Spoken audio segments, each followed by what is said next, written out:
Black Star Network is here. Hold no punches! I'm real revolutionary right now. Support this man, Black Media. He makes sure that our stories are told. Thank you for being the voice of Black America, Roland. Hey, Black, I love y'all. All momentum we have now, we have to keep this going The video looks phenomenal. See, there's a difference between Black Star Network and black-owned media and something like CNN. You can't be black-owned media and be scared. It's time to be smart. Bring your eyeballs home. You dig?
Hey, folks, today is Monday, August 24th, 2026. Coming up on Roland Unfiltered, streaming live on the Black Star Network. I'm here in Atlanta for the 10th annual Chris Tucker Family Foundation Celebrity Golf Classic.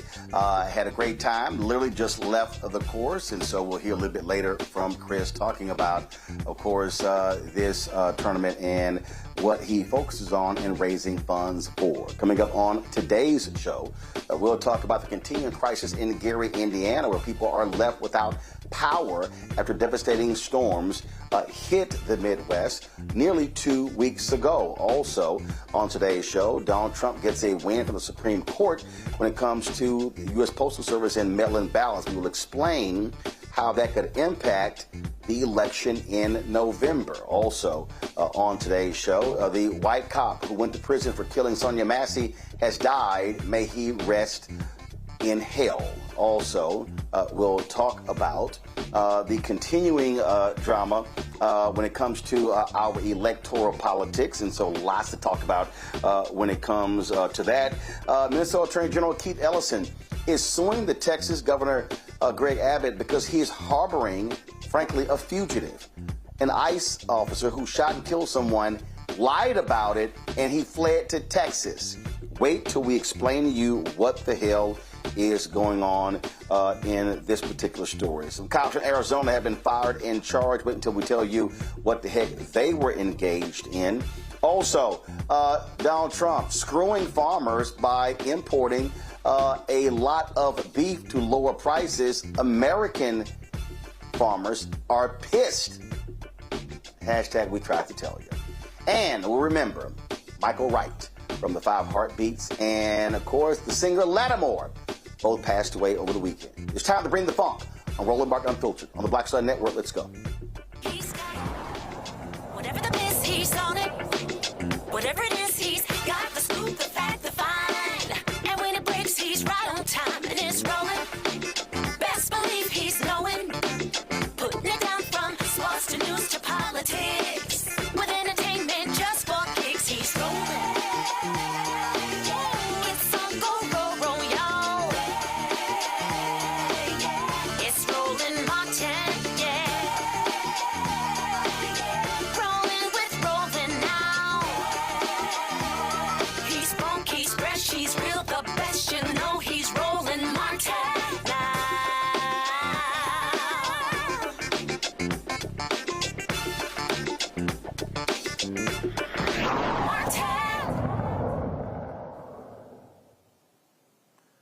The American farmer has been devastated with Donald Trump being back in the White House. His tariffs have destroyed farmers all over the country. Now this idiot is doing more damage because he has been destroying the economy. He has signed an order to allow 300,000 metric tons of beef to be imported into the United States. Now, he was talking to reporters on Air Force One, where he literally said, oh my God, Argentina, they're dying, their economy is dying. And so he's letting this beef come into the country. Well, here's the problem. Even the White House put this out, that the U.S. cattle herd has decreased to record lows as a result of droughts, wildfires, and livestock disease restrictions. The shortage has driven average ground beef prices to record historic highs. Now, again, they are temporarily increasing the tariff rate quota, allowing a significant amount of Argentina beef into the country. Now, remember, this is the same country that the United States bailed out. Why? Because Donald Trump likes their dictator. This is what he said on Air Force One.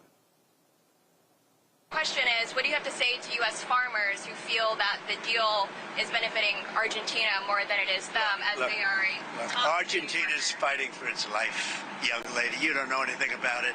They're fighting for their life. Nothing's benefiting Argentina. They're fighting for their life. You understand what that means? They have no money. They have no anything. They're fighting so hard to survive. If I can help them survive in a free world, I happen to like the president of Argentina. I think he's trying to do the best he can. But don't make it sound like they're doing great. They are dying. All right? They're dying. Has he actually listened to American farmers? Folks who are filing for bankruptcy, who are losing their businesses, who are fighting to survive. We're talking farmers, Nebraska, Illinois, Iowa, Wisconsin, Virginia, Georgia, Florida, all around the country. A lot of these white farmers who voted for Trump, they're now crying.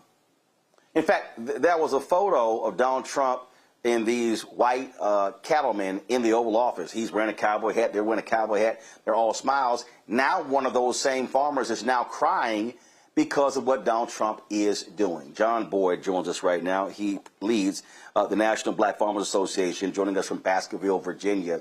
And John, when Trump met at the White House, this big old thing he did with farmers, you were not invited. They were like, oh, we're not focusing on DEI, as if black farmers can't be at the meeting. And all of these farmers, I mean, you look at the numbers, some places 60, 70, 80%, they voted for Donald Trump. Now they were crying about soybeans. Now they're crying about cattle. They're crying about everything. And I'm going, what the hell is it going to take for these farmers, these largely white farmers, to recognize Donald Trump don't give a damn about them? This decision to import 300,000 metric tons of beef is going to be devastating to American farmers when it comes to cattle. Yes, sir. Roland, 25% less. So he's telling farmers, beef cattle farmers, look, sell your beef 25% less than the market price. And what's killing me is he's sitting up here helping Argentina. He's all right, as you just laid it out there, Roland, gave him $40 billion. And this isn't the first time he's gave beef business to Argentina. And guess what? They just had a recall, Roland, on 30,000 pounds of Argentine beef in Texas and Florida. So the beef ain't no good, and we're sitting here buying it. And the president really didn't say it was Argentina. He's got like some secret on where he's going to get this beef from.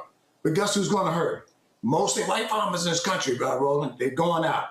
77 farmers every day are going out of business, and many of beef cattle producers in this country are going out of business, not under Biden, but under this president, Donald Trump, and his policies. And this last blow, Roland, is going to put more beef cattle farmers out of business who was already on the verge of losing their farms. And he's sitting there talking about Argentina's hurting farmers here. Roland, we got over 300 and some odd black farmers losing their farms. This administration ain't done nothing to help them. We have a rice farmer heading to foreclosure. He's driving down to his rice mill tomorrow to watch it be sold off. We lost the black-owned cotton gin, the oldest black-owned cotton gin in the United States, the last one left. In Alabama, we lost that one last week.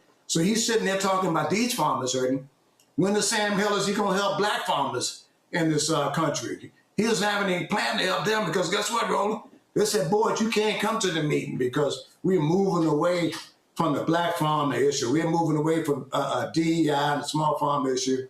And it's not about race. We're just going to focus on large-scale farmers, Mr. Boyd, who happen to be white.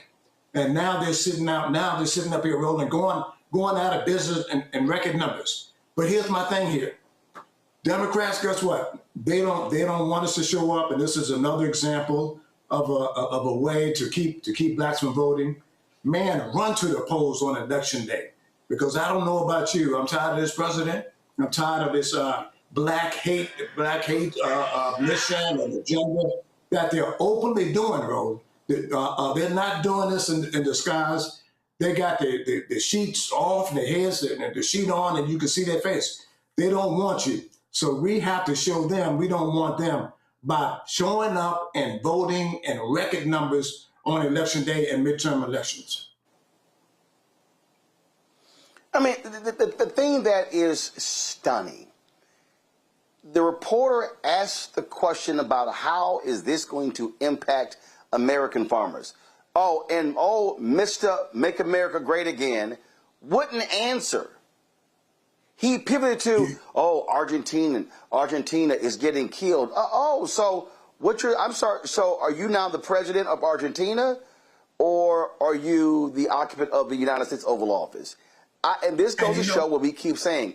He does not give a damn about America. This is about his own economic interest. And if it's not for some money for him, Roland, he doesn't care. Man, we got white farmers calling us. There's a white farmer in Texas, man, 20,000 acres. He's a farmer, 20,000 acres.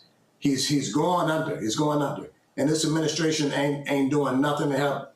They don't care. All they wanted was their vote. And he keeps saying, I love farmers, and we're putting America first. How's this putting America first when you continue to help your buddies in foreign countries hand over fist? And Roland, he's giving them this money without an act of Congress. You know, where's Congress when he's making these announcements? Why isn't there an emergency hearing on the Hill to see what in the Sam world we're feeding our country? You know, beef that's coming into our country unregulated. We got issues with screwworm. They haven't even resolved that, Roland. And they're going to let more beef come from some foreign land instead of trying to increase the cattle herd. It takes 1 year, Roland. If we start to buy cattle right now and make them, it's going to be a year. So people that's watching this, before that cow drops a calf. They need to be invested more into small-scale farmers. They need to be invested in black farmers, keeping them on the farm. And instead of giving Argentina $40 billion, invested in some black farmers, man. Now, let me tell you something, Roland. We are the best farmers. We are the best farmers. Because guess what? They keep trying to run us out of business. Hey, man, we're still here. And my daddy said black farmers was like an old bad weed. We just keep popping back up. So they keep trying to put us out of business. They're saying you ain't good enough to come to the White House. And guess what, Roland? I got a couple hundred head of beef cattle here. And his policies still ain't going to hurt me. I would die before I let this administration put me out of business. And guess what? And that's what black America should be saying. Go out and support the National Black Farmers Association.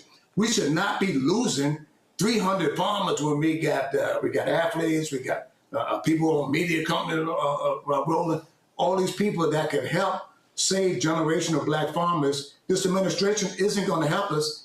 Then why aren't we helping ourselves? And I shouldn't have to be here. And guess what, Roland? This is the only platform, man, I can come on and say this. So they need to be supporting you more out here in black-owned media as well.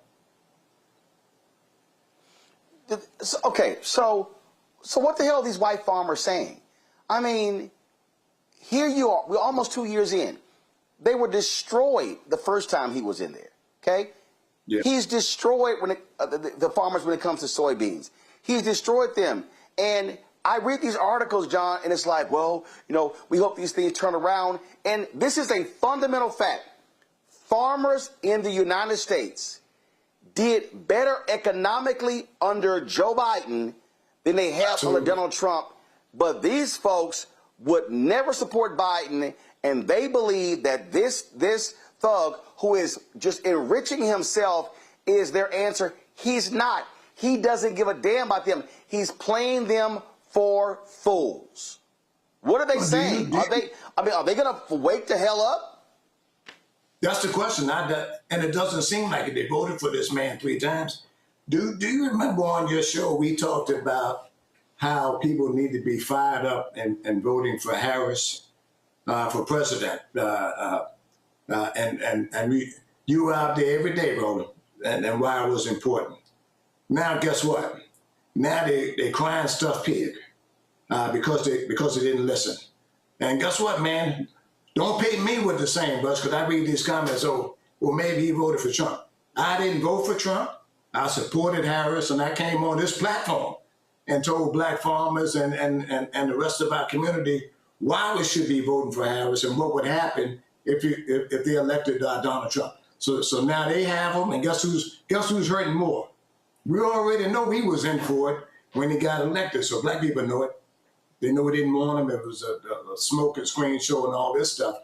But white farmers never thought they'd be losing farms like that size, a 20,000 acre operation under a president who said that they wanted them.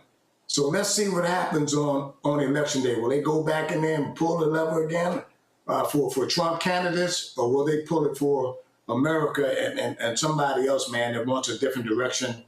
And at least a party that wants to be inclusive. There's some parts that they don't want you at all. They don't want you at the table, and they said it and they've shown it to you day in and day out. These folks have no clue, and I just don't think they're ever gonna wake up. John Boyd, we appreciate it, man. Keep up the fight. Thanks a lot. Thank you, Roland. We love you, brother. Hang in there.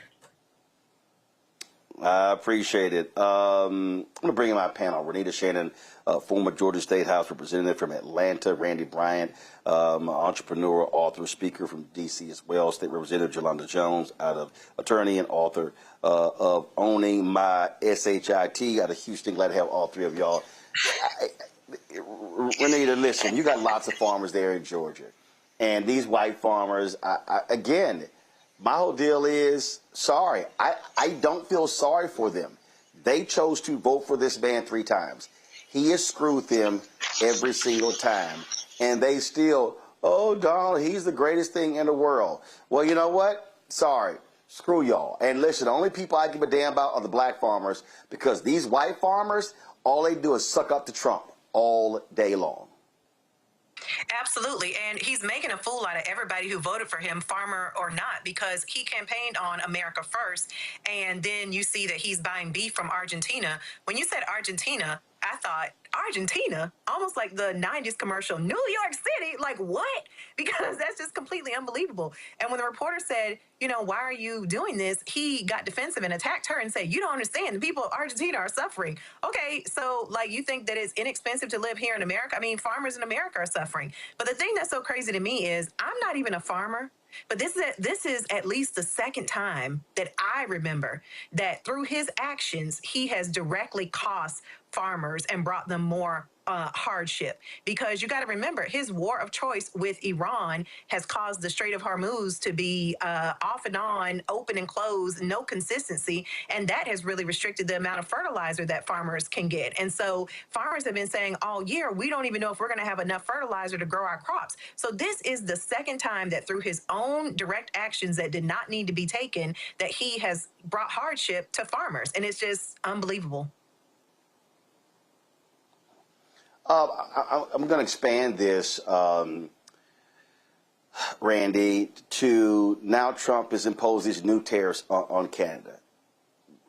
The bourbon industry in Kentucky has been decimated because Canada said, nah, take all that crap off the shelves, we ain't buying nothing. Las Vegas economy is in tatters. I mean, the casinos are dying because Canadians said, yeah, we ain't traveling to y'all country. And then other international tourists are not traveling. Last year, in year one, it's estimated that Trump cost the tourism industry in excess of $10 billion because of his attacks on undocumented folks and, of course, the tariffs as well. This idiot is destroying the economy. And these fools are running around going, oh, no, this is just it's a fantastic, it's an incredible economy. I'm like, so all y'all on meth? One must wonder, right? What type of drug are they on? And I believe the drug is whiteness. Whiteness is a hell of a drug because it forces them to see what they want to see from this man. I don't understand how they don't get that this person that they elected, this felon, is not a businessman and never was. I mean, if you look at his history, he all he did was start and close and fail businesses. And this is exactly what he's doing now. It seems like America is almost shut down. You talk about the meat industry. How many of us right now are just scared to eat? I go to the grocery store and I'm trying to figure out what is safe to pick up now because he allowed Doge to literally gut out, the food inspectors. So we don't know what's safe to eat or not. Now he's accepting meat that has issues with it so he can support another country. This is a man who ran on America First, is putting Argentina first. It just absolutely boggles the mind. Like you mentioned, what he's doing with Canada.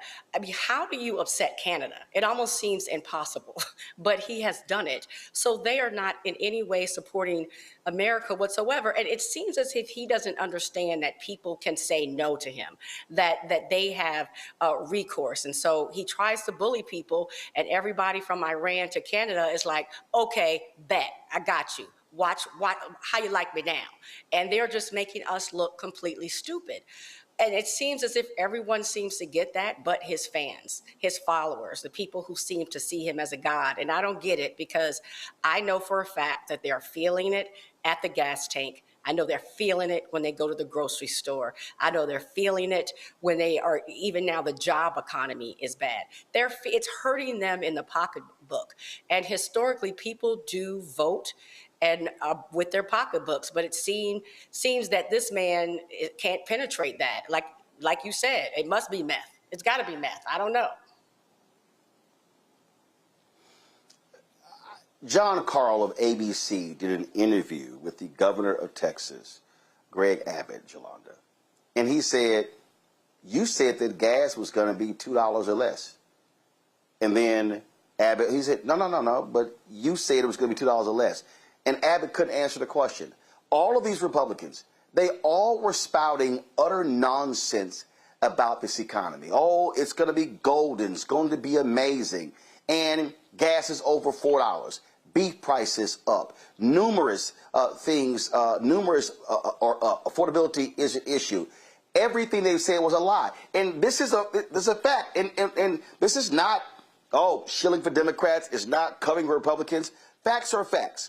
And that is more jobs. 96% of all jobs in the United States since 1989 have been delivered under Democratic presidents. It's a fact. And so the fallacy is that Republicans are better for the economy. No, Yolanda, they are better for corporations. They are better for the wealthy. And what they've done is they've got people buying, they really believe in the economy. No, they are about tax cuts, stock buybacks, only the stock market. They do not care about regular, ordinary people. And I hope black folks are just racing to the polls because they need to understand they damn sure don't care about us. And what we can't do is hope these white folks actually wake up and gain their senses because they're also getting screwed economically. So first of all, Trump supporters are stupid. You could literally pee on them in front of their faces and they would literally, if Trump said, no, that's rain, they would believe it. So if black folks are waiting for white folks to wake up and vote with intelligence, then we're going to be waiting a long time. It's the first thing that I'm going to say. The second thing that I'm going to say is, yes, we should be running to the polls to vote, but I fear that because the economy is so bad and people can't find jobs and people don't have a place to stay, people can't find child care. People aren't getting paid a living wage, that they will be so focused on just surviving that they may let the midterms go by. And I said, here in Texas, they're absolutely not inspired by Tallarico, right? Not black folks. Now, white folks are, but those are white progressives. It ain't the white progressives we need to worry about. We need the other white folks to worry about it. And what I don't understand is, as I listened when you played what Trump said, he said that Argentina is fighting for their life. Okay, well, we in the United States are fighting for our life, and black people extra. That if he can help them survive, he's going to do it. Well, what about helping Americans survive, including black Americans? Well, the Argentinians are dying. Well, so are we. You need to help us. And Argentinian meat has been recalled. Nothing Donald Trump does makes sense, but his supporters, I would say they perform intellectual gymnastics, except for they're not intellectuals. They figure out a way to do exactly what he said, which is before he won, he said, I could go and murder somebody in the middle of the street and my supporters would still vote for me. So as to the white farmers, almost all of whom voted for him, you FAFO, that's what happened. That's what happened. So I don't feel sorry for them. I do feel sorry for black farmers. And, we're going to have to get through this, Roland. But if we're waiting on people to go and vote out that madman who literally is selective with the foreign countries that he supports, because if it's Argentinian, he loves it, even though he's deporting them too. So I don't understand why anybody is surprised at what Trump is doing, because he continues to do things that defy logic. And it's not, what'd you say? You called it meth, Roland? I think it's more like fentanyl. They on fentanyl.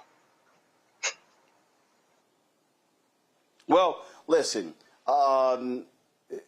here's the position I take. We're going to talk about some electoral stuff a little bit later. Supreme Court has given Donald Trump a win when it comes to this ridiculous executive order when it comes to mail-in ballots. And conservatives are doing exactly what they have always been doing. That is doing whatever Donald Trump wants.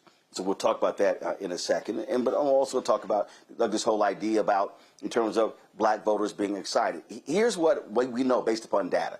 The data clearly shows, okay, that because of what the Louisiana versus Calais decision, what we have seen a dramatic increase in states with significant black turnout. Now, the Calais decision came down after the Texas primary, which was in March. We have seen an increase in black participation in South Carolina, in Tennessee, in several different states. It's also August. And so my whole deal is when it comes to Texas, when it comes to even some of the other states, as we get into September and October, you're going to see more people paying attention to the election. That's absolutely going to happen. As far as I'm concerned, I'm not focused on any state and black people being excited. I think the position that we're in right now is an inform and educate and enlighten stage. And then as we get through August, if we get through the first half of September, as you begin to approach the registration deadlines, then it's going to be how do we then also get folks registered? Now, once folks get registered, then the whole focus is going to be how do you then turn them out? That's what it's going to be. And I have said this before. I don't care whether it's Tallarico or Ossoff or Cooper in North Carolina. I don't care whether it's Sherrod Brown in Ohio. I don't care whether it's Cologne in Mississippi. If you've got Angie Nixon running in Florida as well. I say this to black people. I'm not waiting on a candidate or a party to energize our people. What I am going to say to black people, which is what I said in 2021, okay? Somebody posted this. Somebody was like, hey, Taraji told y'all about it probably 2025, and his brother said, Roland Martin was telling y'all this in 2021. I read the Axios story from 2021 and the New York Times story from 2021 about Project 2025. So we were telling folks that 3 years ahead of time. We were telling black people what was going to go down when it came to this election and what these people were going to do and how they were targeting black people. If there's a moment where black folks should be, hey, we're voting about our future and our survival because these folks have a bullseye on black people, this is it. And so I need every black person, whether your ass 18 or 70, 75, 80, to understand there is no moment to sit here and go, the couch is an option. What these people want to do is to destroy us. They are targeting every facet of black America. And I'll say this to every black organization, to D9, to Prince Hall Mason, Eastern Star, Jack and Jill, Links, church groups. I don't care who the hell you are. Y'all better be locked and loaded when it comes to politics, when it comes to educating people, because no black organization, no black group is safe from what these people are doing. They want to destroy the entire black infrastructure that we've had. And this is not a time to get cute.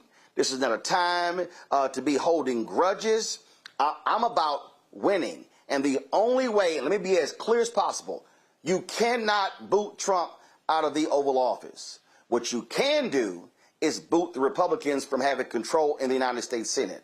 You can stop them from controlling the United States House. And then the focus come January 2027 will be the 2028 election. The Supreme Court, guess what? Those are lifetime appointments. You can't do anything until somebody resigns or passes away and an opening is created. But I'm telling black people this, it is going to get worse if MAGA Republicans maintain power over the House and Senate come November 4th. If you think I'm lying, FAFO, and you're going to see what's going to go down. I'm telling you right now. I'll be right back. You're watching Roland Martin Unfiltered on the Black Star Network.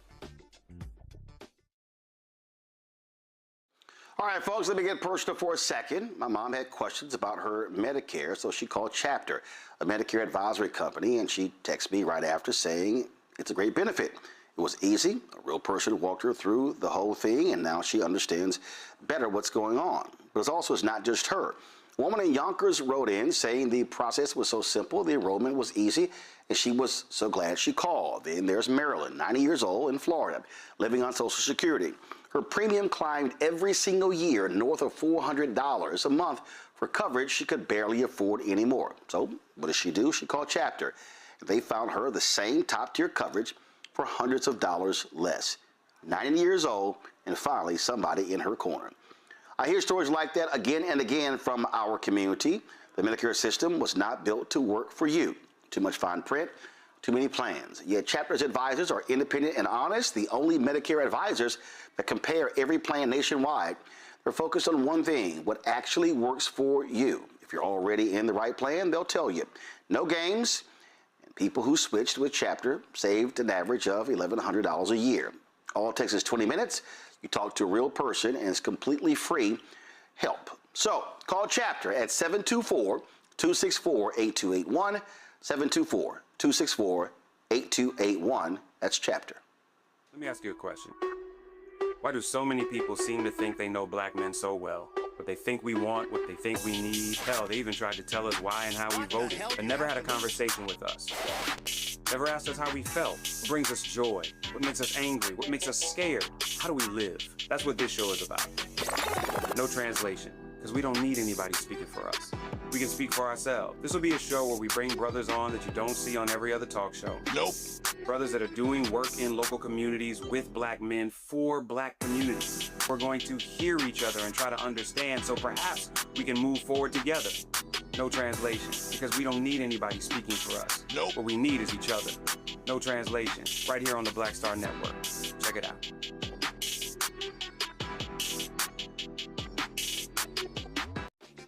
My name is Bill Duke, and you're watching Roland Martin Unfiltered.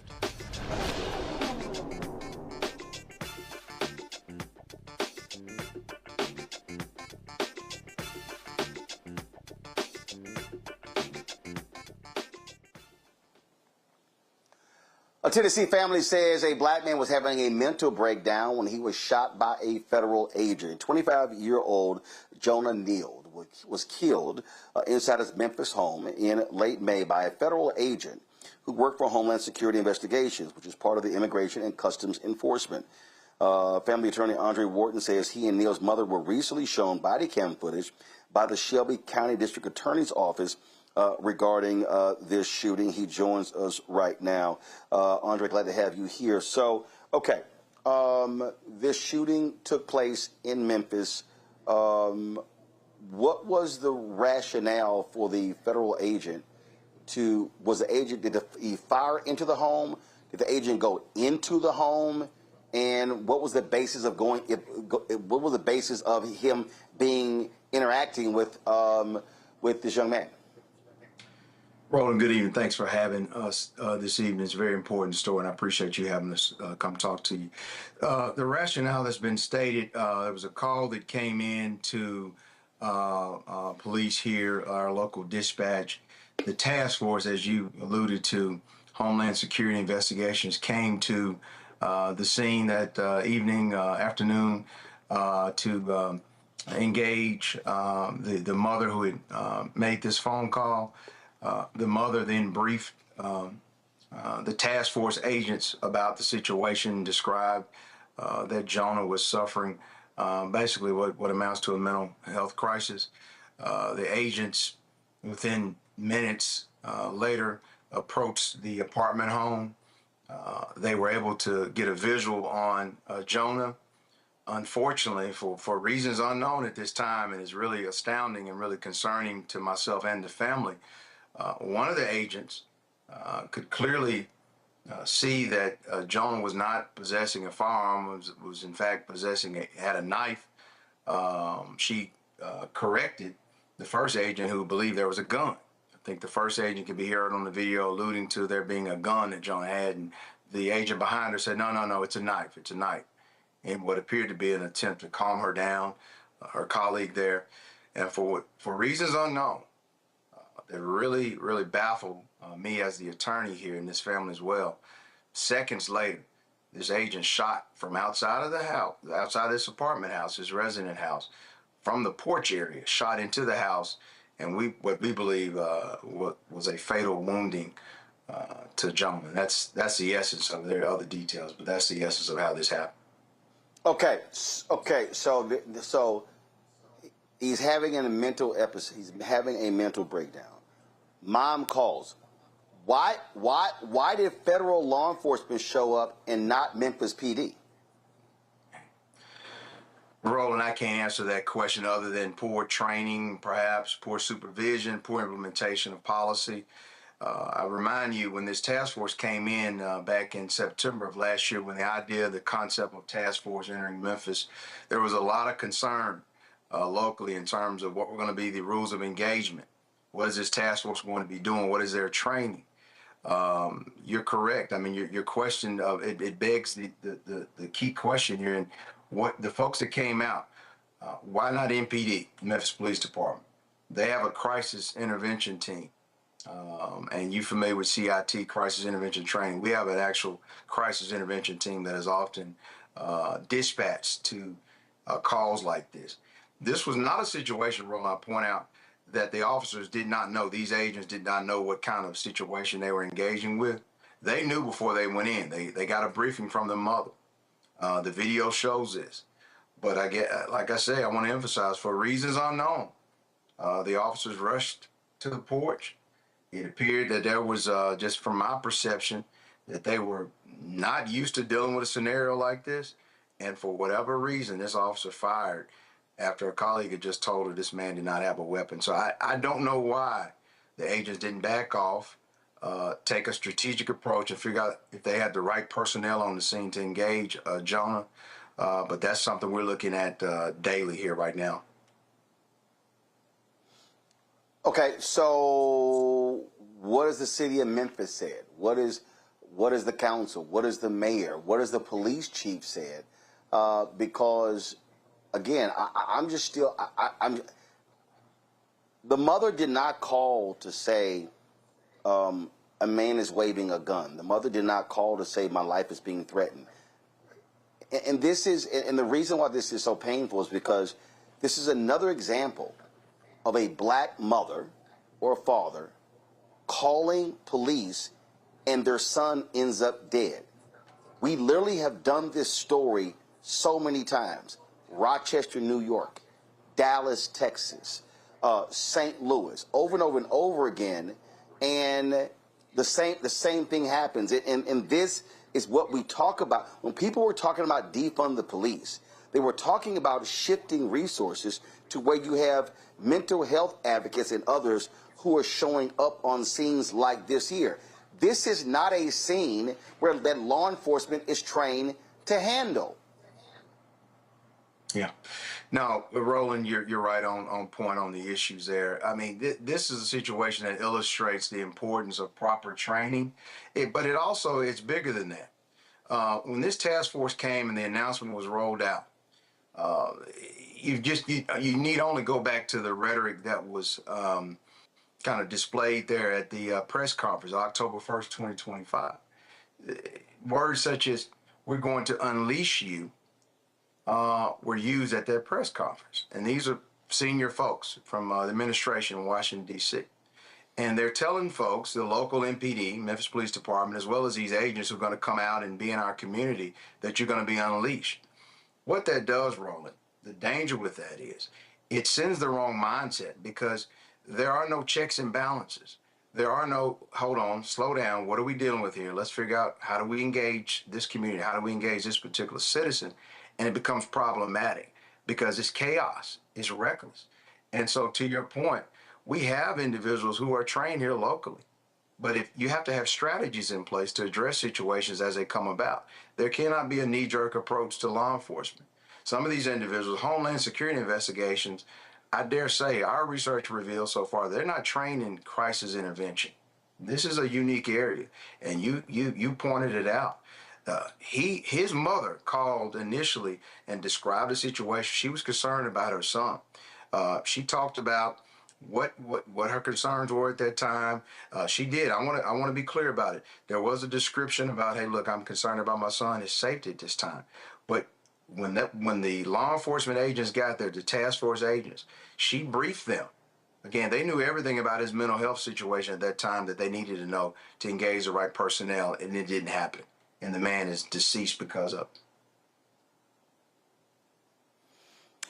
Absolutely unbelievable. Andre, we certainly appreciate it. Keep us abreast of what happens next in this case. Thank you, Roland. We will do that. You have a good evening. Thanks a bunch. I want to go to Jolanda first. Jolanda, we've literally done this story so many times. And these are federal agents. We've said numerous times that a lot of police department officers are not trained to handle, they are trained to shoot and kill. They're not trained to deal with mental breakdowns. And this is going to continue if these elected officials don't do something about this. And if I'm the mayor of Memphis, Paul Young, if I'm the city council, I'm yelling and I am going the hell off because one of your citizens is dead because some idiot federal agent did not understand how to deal with someone who is having a mental crisis.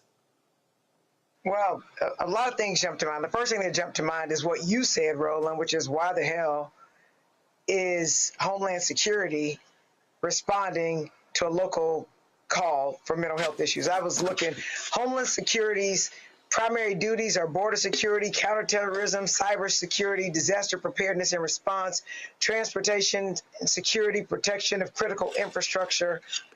I mean, none of that is mental health related, first of all.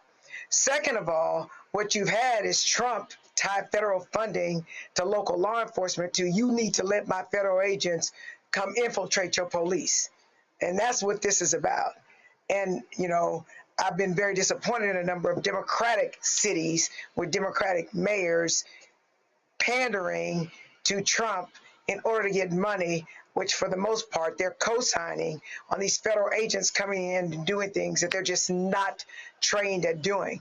But even before you get to all that, this has been going on time and time again, especially here in Houston, for example, where there's a whole question about whether law enforcement should respond to mental health crises. There should be mental health experts responding to mental health crises. But you also have to remember that when we're having mental health crises, I don't think Black people should call the police when their kids are having breakdowns, because there's a very high likelihood that their kids will end up dead, because the police don't care about us. And they're already afraid of us anyway as Black people, and they take everything as a threat. They take our very existence as a threat. And so I think a lot of questions need to be asked about how we got here. But the first people that I would question, apart from the Homeland Security person, is the person who shot and killed him, is ask the mayor and whoever the police chief is, why the hell is Homeland Security responding to calls that you should be responding to? And if there is a task force, which they do that all the time, the city needs to be sued as well. Homeland Security may have pulled the trigger, but Memphis PD are complicit in what Homeland Security did. And so that's my opinion on it. I'm extremely disappointed, but I'm not surprised, because as you said, Roland, we hear this story over and over and over again. And even if my son were having a mental health crisis, I would be too terrified to call the police, because they don't protect and serve Black communities. They harass and kill us. Renita, another Black man dead, senseless, makes no sense. Why the shooting took place makes no sense at all. And we know Donald Trump has made it clear he's going to give these cops immunity.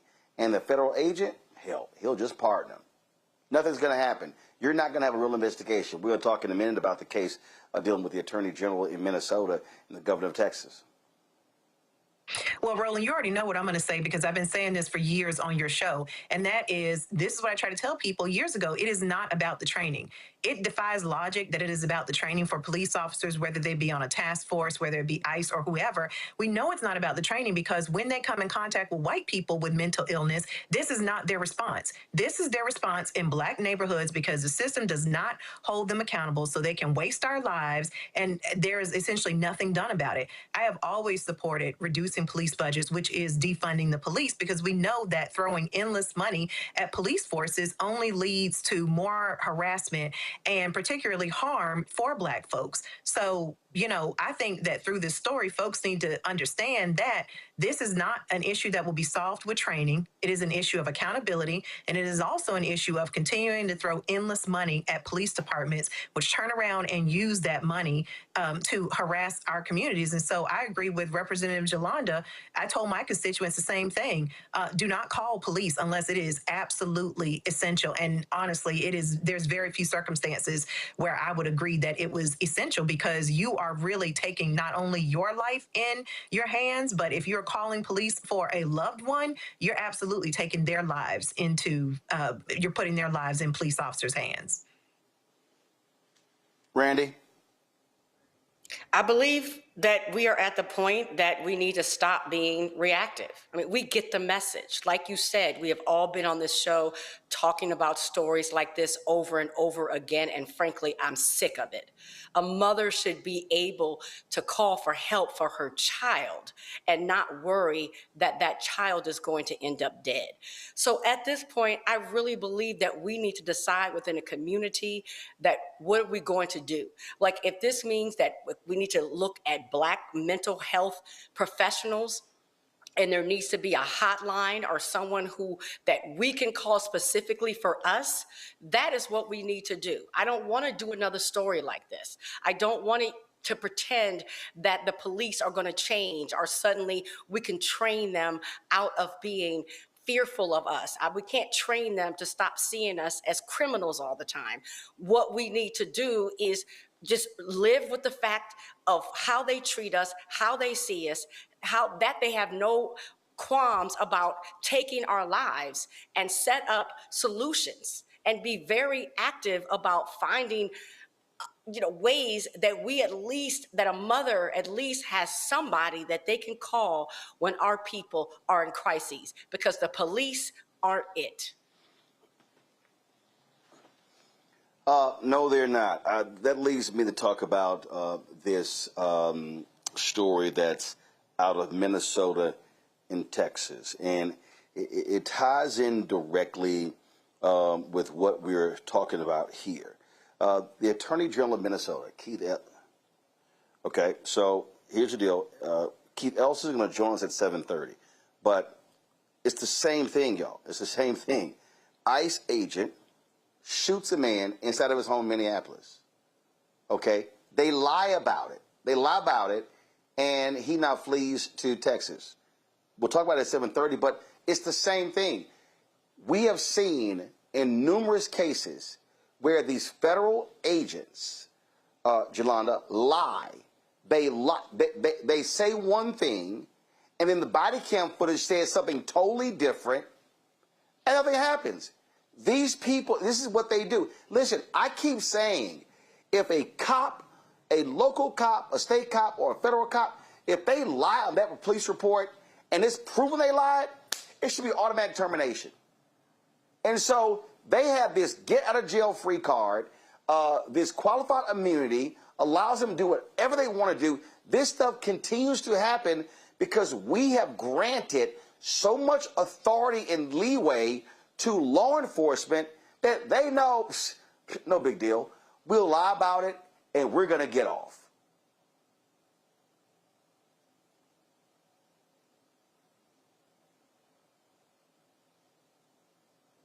Jolanda, you're muted. We can't hear you.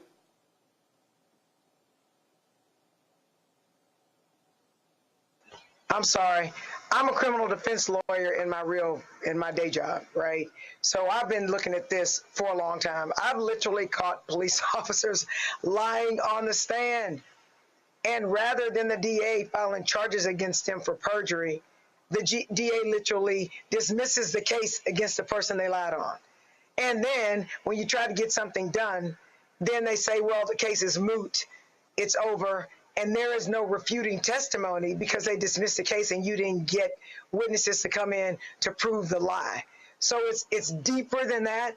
Not only should they lose their jobs, but they should have criminal charges filed against them for perjury. But it's not a surprise to me that they will flee to Texas, because we protect police officers. Police officers kill people all the time. And Roland, you got to remember, it hasn't been that long that police officers have even been getting convicted on these cases.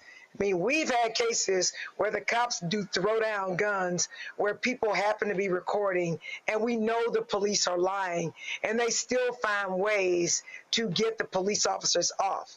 So what Trump is doing is basically taking us back to a time when police officers always got off on killing us.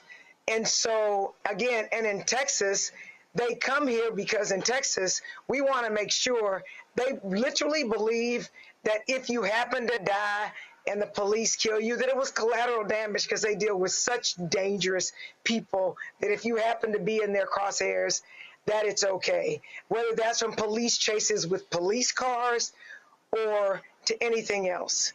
So we are complaining, and there used to be a time before Trump stacked the Supreme Court where it could get up to the Supreme Court and you might have a chance.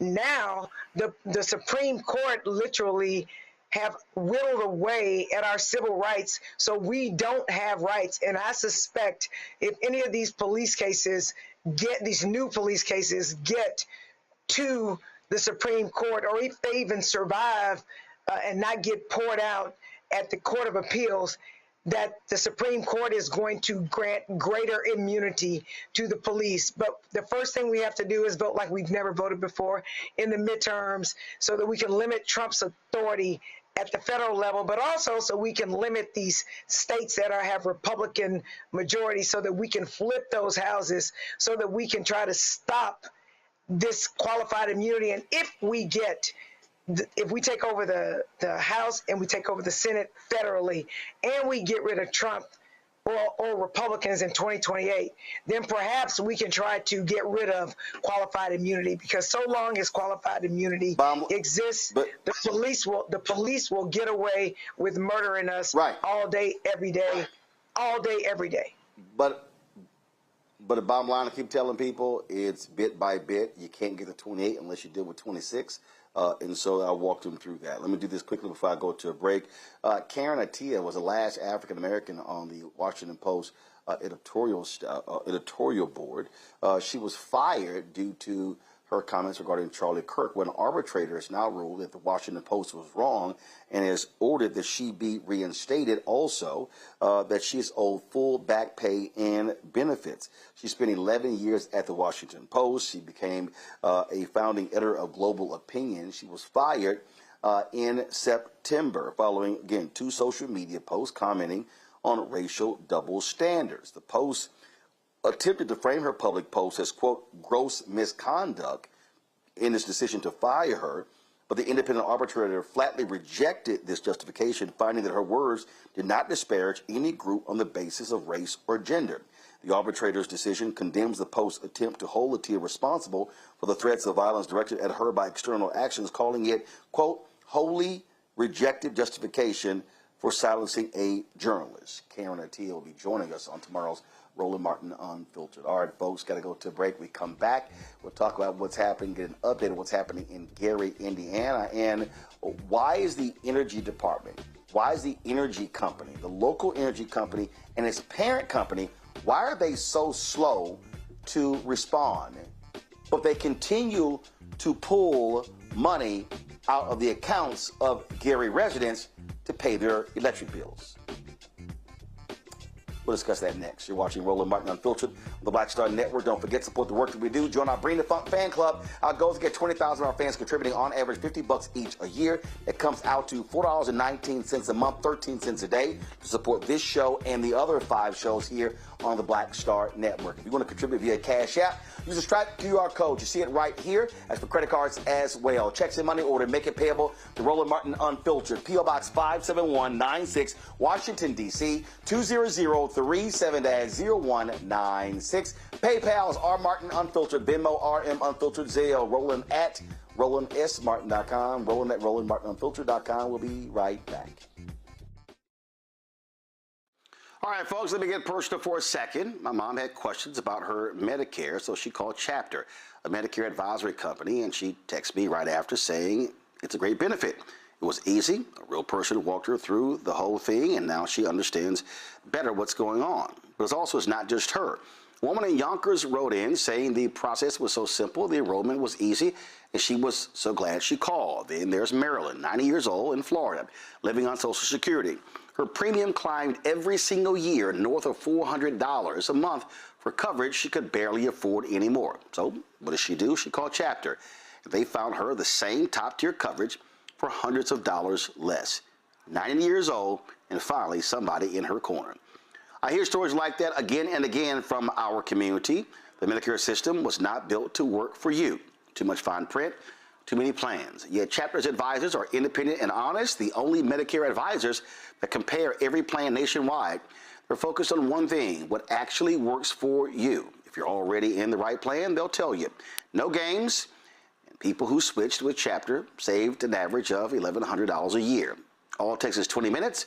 You talk to a real person, and it's completely free help. So call Chapter at 724-264-8281, 724-264-8281. That's Chapter. Let me ask you a question. Why do so many people seem to think they know black men so well? What they think we want, what they think we need. Hell, they even tried to tell us why and how we voted, but never had a conversation with us. Never asked us how we felt, what brings us joy, what makes us angry, what makes us scared. How do we live? That's what this show is about. No translation, because we don't need anybody speaking for us. We can speak for ourselves. This will be a show where we bring brothers on that you don't see on every other talk show. Nope. Brothers that are doing work in local communities with black men for black communities. We're going to hear each other and try to understand so perhaps we can move forward together. No translation, because we don't need anybody speaking for us. Nope. What we need is each other. No translation, right here on the Black Star Network. Check it out.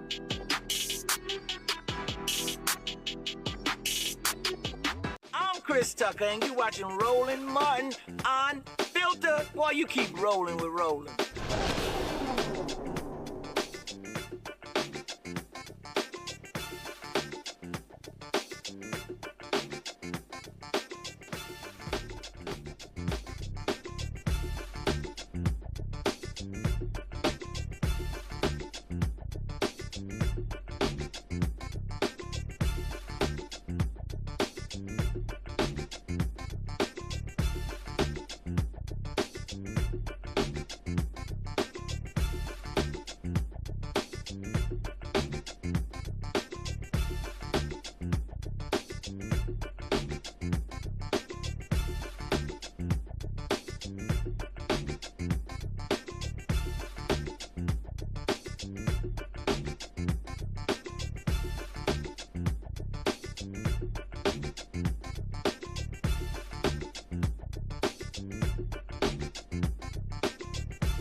Folks, it's been nearly 2 weeks since a massive storm blew through Gary, Indiana.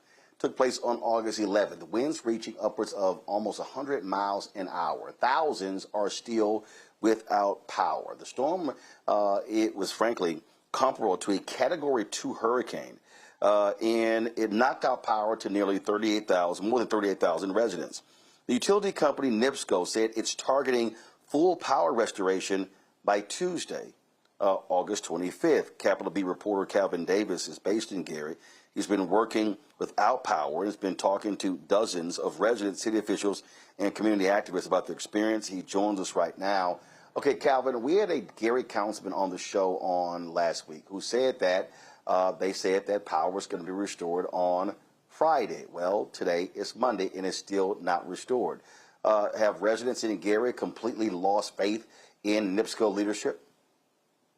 Yeah, well, that date has been extended each and every week, essentially. Like you said, power initially was knocked out Tuesday, August 11th. Initially, there was a message that power could possibly be restored by that Friday. And then we waited an entire another week after that. Slowly, residents are starting to come back on grid. At this point, we have about 8,000. And so NIPSCO is kind of busting their butts to meet that deadline that was set. However, the amount of time that has transpired, the mayor, the governor, other mayors around, our elected officials are starting to focus their eyes on NIPSCO to see both what they could have done in terms of preparedness on the front end, but also gauge what their response was. In fact, the mayor right now is stating that the company didn't employ enough linemen because of the situation that we had here. So many down power lines, and in order to get those reinstated, you have to cut trees, and you need a lot of manpower. And right now, the questions are around What did NIPSCO do on the front and the back end to protect their customers? So let's do this here for folks to understand. We're going to show NIPSCO's leadership, okay? So you have Vince Parisi, President and Chief Operating Officer of NIPSCO. Karima Hassan Bey is Vice President for Gas Operations. There are some other leaders that they have there, but their NiSource is the parent company of NIPSCO. Lloyd Yates is President and Chief Executive Officer, NiSource Inc. Come on, guys, pull up NiSource, please.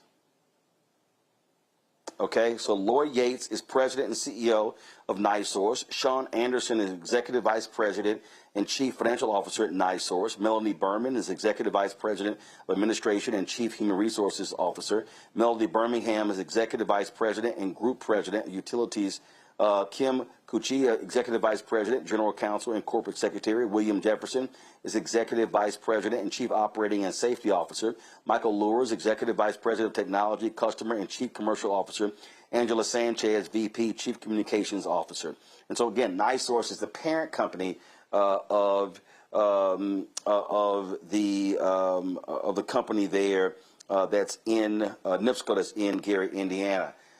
And I'm sorry, listen, I'm from Houston. I've lived through 3 hurricanes. I understand power. We're not talking about a city the size of Houston, Texas. Okay? We're not. So I'm just trying to understand how in the world NiSource hasn't rushed people there to help NIPSCO when it comes to restoring power. We're talking about, this took place on August 11th. Today is August 24th. That is a very, very long time to go without power. You're dealing with food. You're dealing with food shortages, water shortages.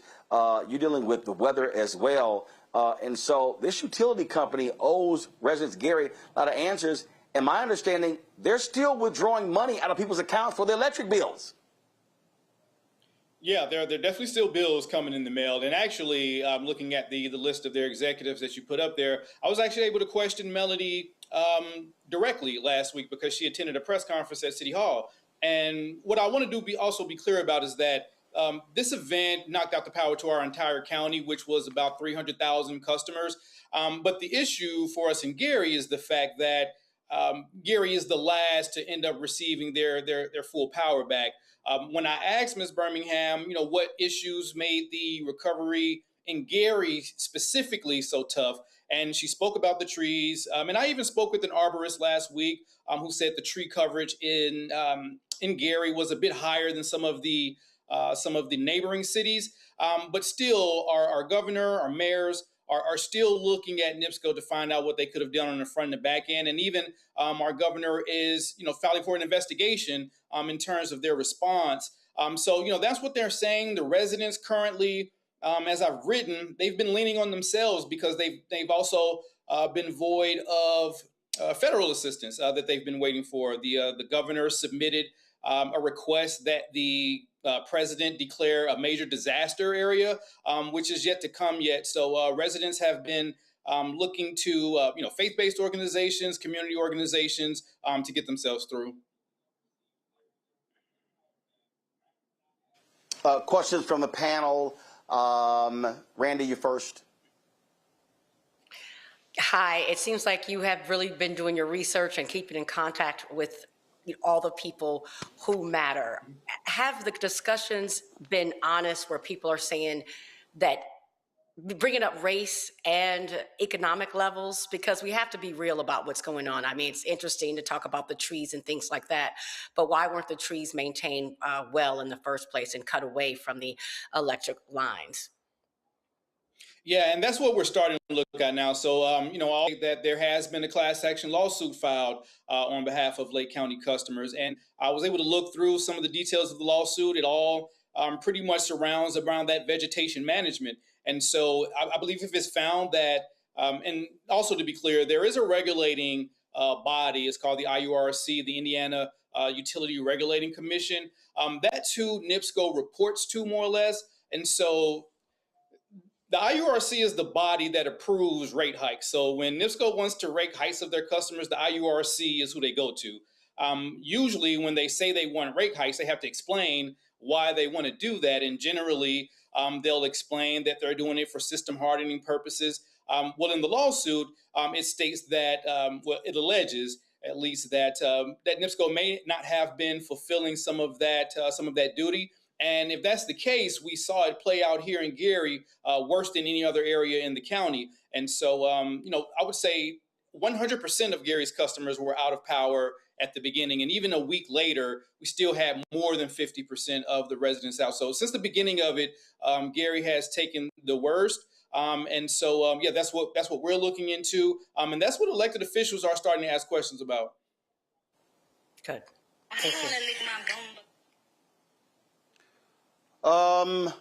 Renita. Well, thank you for your work. I love Capital B's reporting. You all always get right down to the point of the story. Here's my question. Gary, Indiana is not even that big of a city, yet they have 8 data centers. And we know that data centers do bring additional stress to the electric grid. My question is, has Gary ever faced a outage for this long in its history? And if not, do you think that the strain that the data centers have added to the electrical grid have anything to do with how long it's taken to get power back up and on? Yeah, so, and that's something that I've been seeing on social media a lot. So I did want to take a second to clarify that. So we do not have any data centers in the city of Gary. There is an Amazon facility in a neighboring city next door in Hobart. But no, the city does not have data centers here. But what we, I've been investigating NIPSCO. Well, not investigating, but I've been reporting on NIPSCO, all year. This won't be their first kind of tussle with the residents here. Residents were protesting NIPSCO all throughout the winter because the bills have been higher than usual, and a lot of that has been attributed to their continuous request to have data centers built, although there has not been built yet. But even our state legislature attempted to pass a law this year that would allow, if an area has soil that was not deemed to be fit for farming, then companies would be allowed to put a data center on that ground without having any public comment or any public voice being involved in that transaction. So the way that NIPSCO is being viewed now, since they've already had tussles with the residents in the winter, they're starting to look at, what they want to do in terms of hardening the system as they continue to request to raise hikes.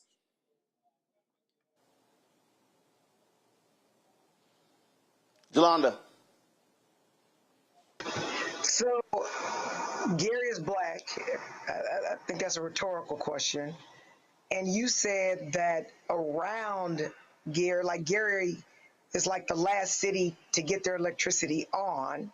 I think it's because they're black. But I heard that NIPSCO raised residential rates nearly 17%, telling the customers that it would help them strengthen the grid. And they started taking this money out of their bills in 2025. So my question is, where'd that money go? And then have you heard any indication? Because if NIPSCO is anything like Centerpoint here, in Houston, after Hurricane Beryl came and we were out of electricity for a long time, I think it was like 2.6 million people. Not only did Centerpoint charge us even when we didn't have electricity, they then came to the legislature and asked us to allow them to pass on their costs of updating the grid that they charged us for and had been charging us for. And I'm proud to say, even though it passed, I voted against it. So one, what happened to the money when it comes to Gary that they started taking in 2025? And two, have you heard anything about NIPSCO trying to pass on the costs of their failures to its customers? And hold up, and to its residential customers, because they never go after the commercial customers. Yeah. I mean, your point is about the state legislature is taken very well, because their request, or actually what was pitched in the State House in 2025 and even back to 2024 is, how they were able to raise those rates in the first place. And the way it works with IURC, they'll kind of permanently approved, but they'll be able to operate under the rate hikes before it's been proven what they've done with the funding. And so right now, I've been kind of putting on my investigative hat to look into where money was spent. But looking at the lawsuit, it alleges that none of the specific reasons they requested that hike, particularly around system hardening, grid strengthening, and vegetation management, the lawsuit alleges that didn't take place. And so, like I said, over the course of the next week, we'll look deeply into that. But as long as the majority in the state legislature here is what it is, which is a supermajority, they have 70-30 control in the House and 40-10 control in the Senate. So the way that legislature operates, they continue to be able to, NIPSCO would at least, continue to be operating in the way that they are.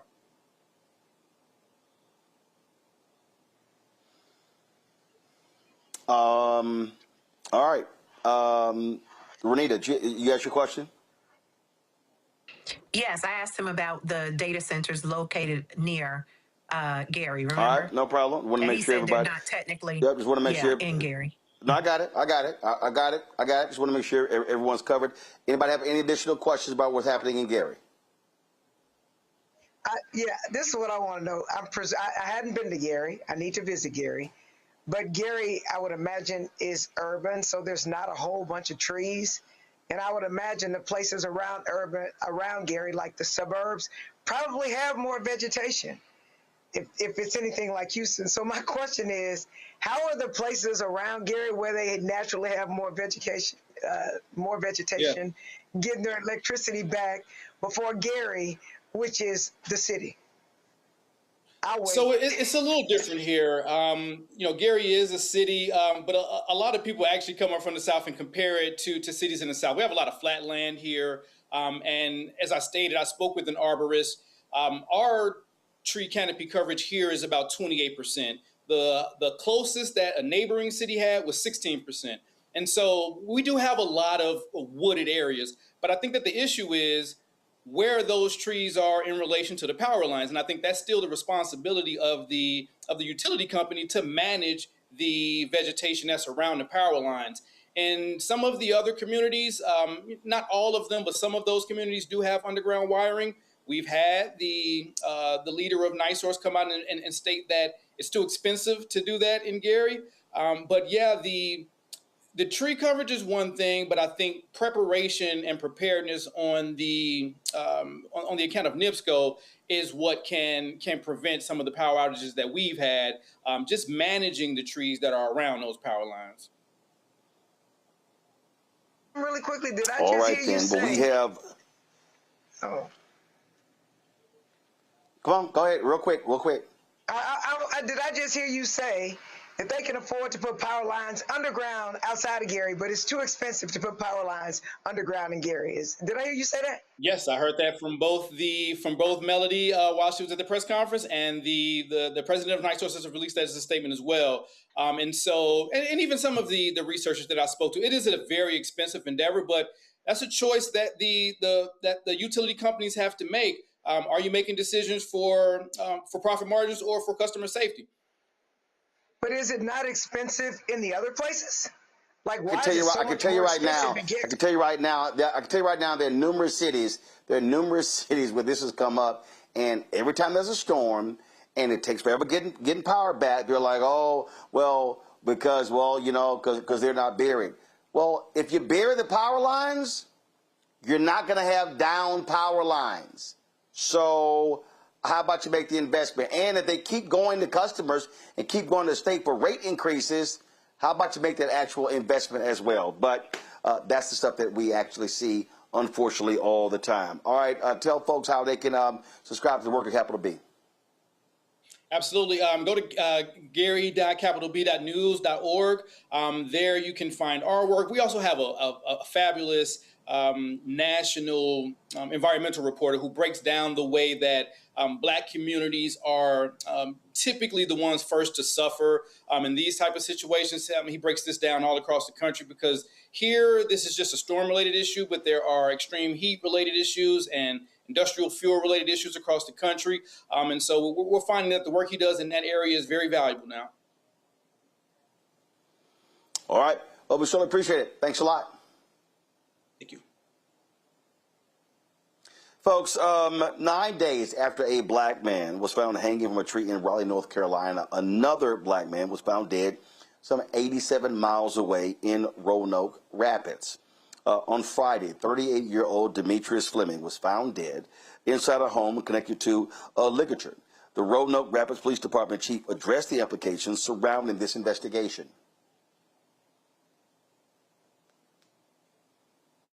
Is there any indication that leads you all to believe that anyone else was involved?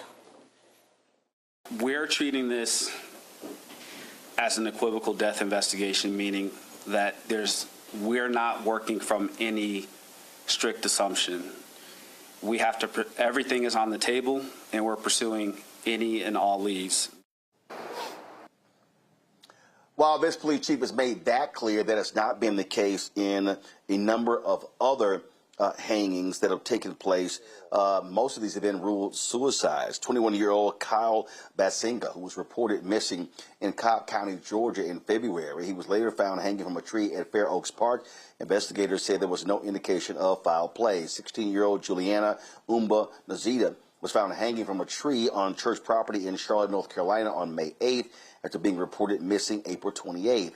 27-year-old Tania Miller, who was found hung near Gwen Cherry Park in Miami-Dade County, Florida on June 18th. And there's 21-year-old Justice Kai James, who was found hung outside the cafeteria at the Turner Jobs Corps Center in Albany, Georgia on June 21st.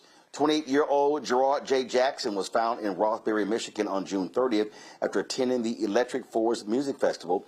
His body was discovered in a wooded area near the Hart Montague Trail close to his rented vehicle. Lastly, a 32-year-old black man in Raleigh has not been publicly identified, was found hanging from a tree in downtown on August 15th. These investigations and rulings have drawn massive scrutiny. Even now, with Demetrius Fleming included, there are 3 active investigations. 29-year-old Tasia Fortune was found hanging from a tree behind a vacant home in Jackson, Mississippi on August 3rd. 36-year-old Cedric Longanga Tahui, who was found hanging from a tree in Harrisburg, North Carolina in June. And of course, a lot of people are speculating in terms of the cause of this. I've had people hit me up on email, on social media. Even when I was playing the golf tournament today, the Chris Tucker golf tournament here in Atlanta, was asked about these stories and these cases of these hangings. And so we will continue to cover these stories and let you know what happens with these investigations. One of the things that we do know, Randy, is especially among African American men, we're seeing, I mean, first of all, you take black men, but also black women. I mean, we are seeing a significant increase in black suicide. That was not always the case. Again, I'm not saying all of these cases were suicides, but the reality is we have seen this happen over and over and over again. And listen, we should be focused on and pressing folks to ensure there are fair investigations to make sure there's no foul play. We also need to be dealing with this reality of black suicide in our community. Right, Roland. Both are critically important. One, we do need to ensure that each case is looked at individually. That, because what's been happening is immediately they are just declaring that someone has committed suicide. Let me just say, I've been researching this because it's quite upsetting that typically when we do commit suicide, we do not choose to hang ourselves. And we especially do not choose to hang ourselves publicly because of the historical relevance of that. But on the other hand, absolutely, we do need to deal with the mental health crises in our country right now with our people within our community. It's understandable if you think about the undue stress that it is just to exist on a daily basis in this country, particularly now that we have a leader that has unleashed just open racism.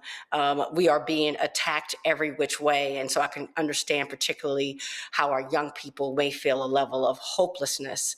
Then we go back to the story that we started this show with. When we do seek help, particularly from the police, we end up dead or certainly not in any way better. So we have got to ensure that our Black mental health professionals are prepared to help all of us. Being Black in this country, I do believe in the fact that Black people need to work with Black therapists for the most part, because it is a unique situation to be Black in this country. And we need people to understand that that can help us. I mean, also, and don't get me wrong, I was raised in the church, but we need to be open and not say just pray on things. We need help. There's if God prepared us to be wise enough to seek help when we need it, and there are professionals that help people get through tough times, or medication if it's needed when our brains are unbalanced. So absolutely, you're right. Got it. I need 30-second responses from Renita and Jelana so I can get to my next guest. Renita, go. Yeah, I was just going to say, being Black means having to consistently fight for dignity and fairness. Black people do not hang themselves from trees. People who are committed to committing suicide, even if it is a mental health issue, typically do it in places where they will not be stopped, which is not at a public tree. So we have had to fight all year long to make sure that police will stop calling these suicides and not investigating these cases and taking these hangings seriously, because that's what they are, hangings. Got it. Jonah. Roland, my dad committed suicide. 2 of my uncles committed suicide. So trust me, I know Black people commit suicide, okay? But like it's been said before me, we don't hang ourselves. And yes, we do have issues, but I absolutely believe these to be murders. And Trump literally has given white folks carte blanche and permission to do the kind of things they did to us before the civil rights movement. In my book, Owning My S.H.I.T exclamation point, which is Suffering, Hardship, Internalizing Trauma, talks about how to get through these very difficult things that we as Black people have to live with. But no, it's not suicide. We don't do that. And the fact that people are not challenging this narrative is concerning to me. But in Black people in America, Black people just are not safe. And they can come up with some crazy ass stories just like that, and people will roll with it. All right, folks, let's talk about, we mentioned this story earlier, where Minnesota Attorney General Keith Ellison is suing the governor of Texas, Greg Abbott, regarding an extradition request for an ICE agent who was accused of shooting a man inside of his home in Minneapolis. Governor Greg Abbott is refusing to follow through with the extradition, which would send the accused ICE agent Christian Castro back to Minnesota to face assault charges. Now, Castro was detained on May 18th, is being held in the Cameron County Jail. Texas law sets a 90-day limit on how long a fugitive may remain in jail while awaiting extradition. Now, here's the issue. Castro was involved in a shooting in Minnesota. What's crazy about this story, when you read this story, and it really is insane, folks, is that this is what took place. ICE agents scanned a license plate. They first of all, you got they chased the man. They shoot Julio Sosa Asiles through his front door. Okay. Now, I told y'all these federal law enforcement people keep lying about what happened. They claim the man attacked them with a broom and a snow shovel. But guess what? There was surveillance video from the city. It proved that to be a lie. The struggle lasted about 12 seconds. Then the Department of Homeland Security came back and admitted that the agents were, quote, untruthful, which means lying. The charges were dropped with prejudice. So what did they do? They charged him with 4 counts of assault and falsely reporting a crime. Then he flees to Texas. And Abbott's like, no, we're going to protect you. Joining us right now is Attorney General Keith Ellison. Glad to have you here. If the roles Thanks for having me, Roland. Greg Abbott Glad to see you. If the roles were reversed, Greg Abbott, Dan Patrick, and Republicans will be losing their minds and saying, oh, look at this crazy leftist attorney general in Minnesota who is ignoring the sovereign rights of Texas by not extraditing someone. You know that's exactly what they will be yelling. Yeah, well, the Constitution of the United States says that interstate extradition is supposed to be swift and summary process. The only issue for decision, Roland, is this the right Christian Castro? We ask you your full name, your date of birth. If it all matches, you got to come back and face charges in Minnesota. The bottom line is he's going to have all of his rights, right to counsel, right to be presumed innocent, right to a jury. But he cannot contest the merits of the case from Texas, and neither can the governor. This is outrageous. It's illegal. We'll be in court tomorrow proving it. I mean, what's unbelievable here, DHS, yeah, okay, they lied. Yeah, that didn't happen. When your own department admits you lied and it didn't happen, yeah, you got a problem. And that's what's so crazy. Greg Abbott is ignoring what DHS has said. Well, because at the end of the day, they're kind of okay with what Christian Castro did. I mean, that's the only assumption I can make, that this law and order governor is ready to ignore law and order when it suits his own political beliefs. But this is not about politics. This is about justice. And he must sign the extradition warrant or the court will order him to do so. This, again, is not a controversial thing. It's in the Constitution. It's in the codes of the United States. He must do it. But it kind of reminds me of something that back in the 60s when some of these, segregationist governors, they knew what the law was, but they made the president, arrest them or move them out of the way. But they went down swinging with their issue of interposition. The bottom line is this is just open, flagrant denial of law. I hope people see this.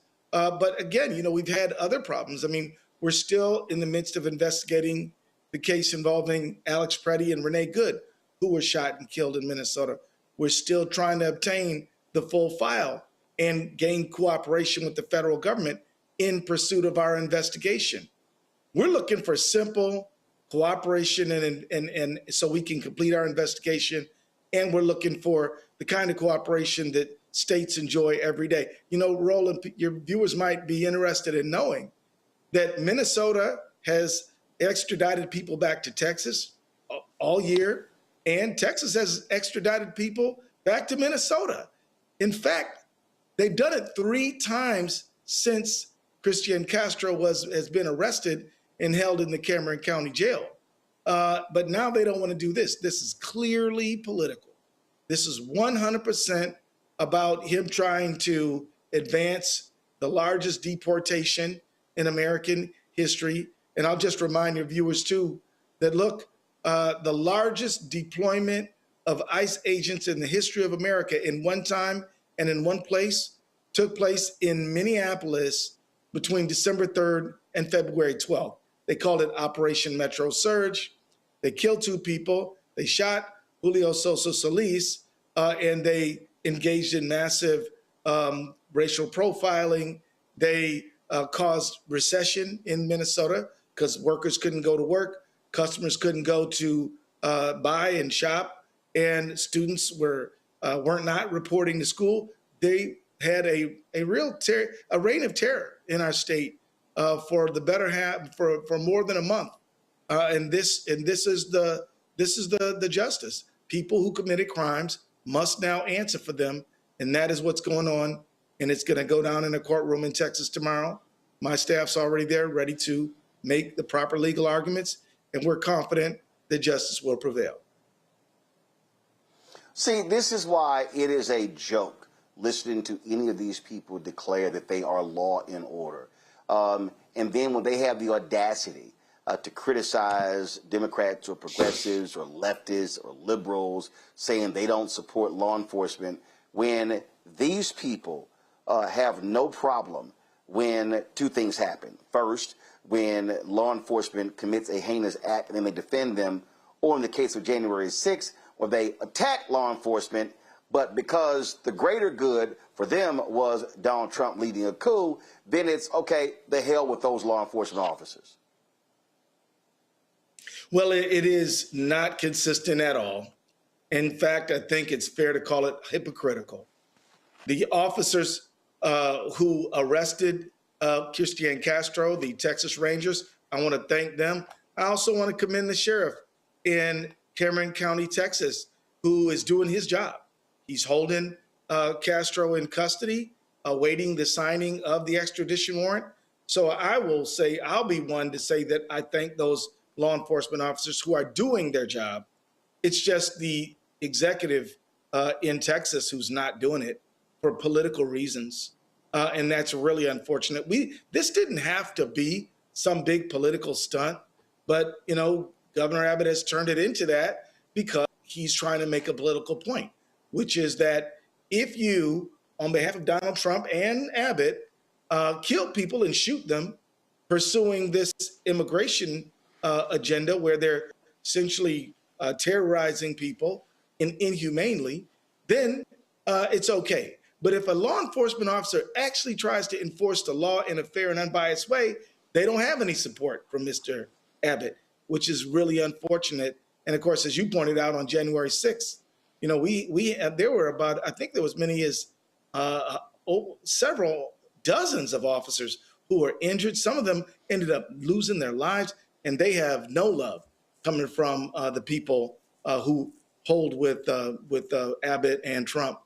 I wish we could return just a regular equal justice under the law. People like Abbott should sign the extradition warrant. This could be over and we could all move ahead. Yet he's trying to turn this into a cause célèbre. When the 90-day clock was ticking, I had no choice. We wrote him several letters asking him to do his job under the Constitution. He has not done so, so he forced us to sue him, and that's why we're in the posture we're in right now. Well, and your point, it didn't have to come to this, and for you to sit here and say, yeah, we've extradited people. All this is Greg Abbott, who's running for re-election. He's in a very tight race with Gina Hinojosa. He is trying to score political points. It's very clear. Not only that, this is somebody who very rarely does national interviews. He was on with ABC's Jonathan Karl. So what this is about trying to stoke his base. That's what this is. Yeah. Listen, I'm still a registered vote in Texas. This is Greg Abbott trying to be in the headlines and trying to see, that's right, I'm standing with Trump. We're going to protect our officers.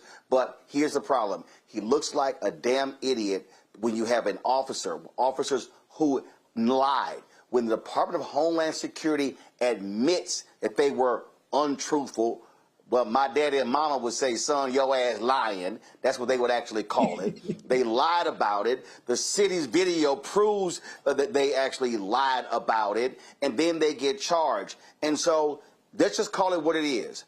Texas Governor Greg Abbott is harboring a fugitive. Yeah, I think that's how it feels. And I tell you this, I'm glad you brought the facts out, Roland, because Mr. Sosa Solis is chased into his home. The door then is closed. Castro shoots through the door, wounds him, and the house is filled with children. And the bullet goes through and hits into a back wall of the house. Then Castro lies to the FBI and says, I was attacked. And then Sosa Solis, the victim, is charged with assaulting the ICE agent. Then the CCTV video comes out. They have to dismiss charges, and they have to dismiss them with prejudice, as you know, means they can never bring them back. They can never bring them back. So even the Department of Homeland Security has admitted that Castro is a liar. From my standpoint, he's an alleged liar. But from the standpoint of the federal government, which dismissed the charges based on the inconsistency, that's a lie. So how then are you standing in the way of justice to prevent this person from accountability? It is shocking. It's not justice. But we've seen so many political, unjust, unfair prosecutions and failures to prosecute people who have committed crimes, including pardoning all the J6 people. I think they're in the thousands who were pardoned, including people who beat law enforcement officers. So this is an outrageous situation. Quite honestly, while I enjoyed talking to you, I was perfectly happy just to extradite Castro back to my state and, participate in the investigation and prosecution of his case, presuming that he's innocent all the time, as we must do under the Constitution. I didn't need to come on to talk about this, but he forced me to because he refused to follow the Constitution and the laws of the United States. And I find that to be very sad and a miscarriage of justice. Well, these MAGA Republicans are quite judicious when it comes to when they decide to follow the law. Minnesota Attorney General Keith Ellison, always glad to have you. Thanks a lot. Always, brother. Take care now. Jelanda, I want to go to you. You're a Texas state rep. Greg Abbott is a true embarrassment. This is all election BS, Jelanda. He knows he's in a tight race. He's trying to play to the cheap seats when it comes to his base. But frankly, what Democrats should be doing is saying, again, as I said it, Texas Governor Greg Abbott is harboring a fugitive. He is harboring a liar. He is harboring a federal agent who his own bosses said lied. I agree with you with everything you said, Roland, but Greg Abbott is trying to be in the media. He believes no media is bad media, except for I'm not so certain that even though the law is clear that the governor should sign the extradition warrant, that he's going to do it. This judge, Judge Fernando Rodriguez Jr., was appointed by Trump. Remember, this is Texas, and it's in Brownsville, Texas. And also, I'll say Ted Cruz voted for this guy. John Cornyn voted for this guy. So I don't think it's a done deal with the federal court following the law, because since Trump has changed the Supreme Court and has appointed all these people to the bench, what used to be the law is no longer the law, and stare decisis, which is precedent is what it is, no longer exists. But of course, Roland, he's doing that because polls show that Gina Hinojosa is polling better than Abbott. But I also think that this stunt, this tactic by Abbott, does a couple of things. One, the ICE agent is Hispanic. There are a lot of people in South Texas who love what Trump is doing. Believe that or not, that's a whole nother conversation for another day. But also the people that they lied on are Hispanic. So he has something for every kind of person who wants him to deport or not deport. So I think for Abbott and his political agenda about whether people will support him or blame him, I think that for him, he has to do it because it's helpful to him. But I'm not convinced that the judge will order the right result. I'm just not convinced of it. I mean, I do live in Texas. It is in Brownsville, and those South Texas Hispanics vote against their interests all the time. Hey, I get it. I get it. But you know what, Renita? I'm telling you right now, if I'm Gina Hinojosa, if I'm Texas Democrats, if I'm Tallarico, and if this judge rules against AG Keith Ellison, I'm telling you right now, I'm sitting here saying, hey, Mr. Law and Order, you are harboring a fugitive. And I'm using the Department of Homeland Security against Greg Abbott by saying the man's own bosses said he lied about what took place. The video contradicts it. You're harboring a fugitive. You don't care about law and order. You're trying to score cheap political points. That's what I would do. I would hammer Abbott's ass over this. Absolutely. But you know what? I'm not even surprised because we have always seen in this country that white, powerful men have always believed that they are above the law. It's rules for thee, but not for me. And Greg Abbott is no exception. You also have to look at how much democracy breaking we've seen under the Trump administration. Deciding not to follow the Constitution, as Keith Ellison mentioned, that this is literally a part of the Constitution, and Greg Abbott just deciding, oh, well, I just really don't have to follow the Constitution, is another point of breaking democracy. We have seen more and more and more of the breaking of democracy under the Trump administration. And what that leads to is everybody deciding to do their own thing. I mean, we only have a republic and we only have a country that decides to follow the way that our laws are set up, so that things are done in an orderly fashion, so that we are not making our decisions by everybody going rogue and just deciding to do whatever you want to do. And so when you venture out of that system, which is what Greg Abbott is doing, don't be surprised when you start to see others do the same. Randy? We keep having this conversation about what is lawful, what is right. But these people don't follow the law. They follow Trump and his cronies. And so they're going to do what he wants them to do. And the unfortunate part is that they have so stacked the system where they have these cronies everywhere at every stop. They don't get punished for ignoring the law. And so that is what's terrifying. I agree with the two panelists tonight that we have no guarantees about what is going to happen, because right doesn't matter anymore. It doesn't stand anymore, because these people are supporting one another, just as white, powerful men have always done in the past. Well, we do have examples, though, where Trump judges have actually ruled against Republicans, and so we'll certainly see what happens in this case. Folks, let's talk about Phoenix and go to Phoenix, Arizona. My God, where two police officers have been fired and arrested for allegedly assaulting a couple during an unreported traffic stop. On Saturday, y'all, former officers 31-year-old Antonio Felix and Luis Vasquez Jr. were arrested and fired following interviews with detectives. The charges they face: kidnapping, aggravated assault, aggravated robbery, threatening and intimidating, criminal damage, hindering prosecution, tampering with evidence, felony assault involving a bound or otherwise physically restrained individual. Damn, that's a whole lot. Okay, this took place August 5th around 11:30 p.m. in South Phoenix. Police said the two cops physically assaulted a man and a woman during the stop and used tasers on them. The officers also allegedly failed to report the stop or activate their body cameras. Phoenix Police Chief Matt Giordano said investigators uncovered significantly more evidence of what he called egregious criminal conduct. Both officers were given $100,000 secured appearance bonds and must wear electronic monitors if they are released. Damn! I'm like, what the hell were they doing, Renita?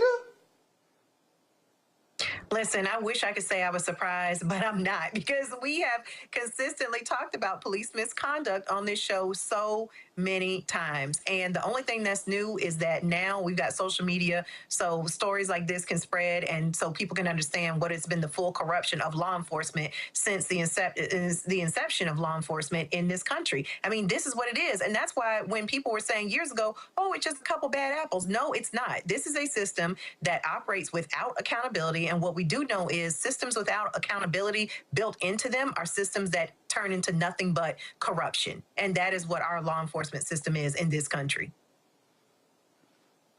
All right, folks. The former deputy sheriff who killed Sonia Massey in Illinois, he's dead.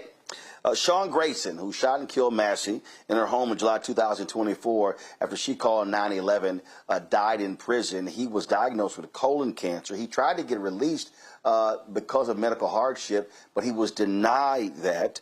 And again, his attorneys sought it. He got hit with a 20-year sentence for second-degree murder while battling advanced colon cancer. Jolanda, may Sean Grayson rest in hell. Hey, man, you know what? I can't say nothing else better than that. He was exactly where he was supposed to be. Sonia Massey doesn't get to be sick or be out with her family. So he needed to die in prison. I don't feel bad about it. I won't lose any sleep about it. And damned in hell, just like you said. Look, that's how I see this, Randy. I'm glad he was denied. I'm sorry, you got hit with 20 years in prison. There are other people who actually die in prison, and he should not have been released. I'm glad they denied that. And so there's no reason. Sonia Massey should be with us. This was a thug deputy sheriff. He had no business shooting and killing her. And so, yes, he can go to hell. And that's where I think he's residing right now. Oh, he's absolutely in hell. And all I hope for is that it was painful on his way there. I hope he was not given any medication to make his transition any more pleasant than he deserved for it to be. My prayers still remain with the Massey family, her 2 children, and that's where my focus is. But that thing, that murderer, give no 2 damns about him. All right, folks. How shall I put this? There's nothing more embarrassing than to be a MAGA ass kisser and you're black. I don't know how South Carolina Republican Senator Tim Scott looks himself in the mirror after he goes on national television to expose his sheer stupidity.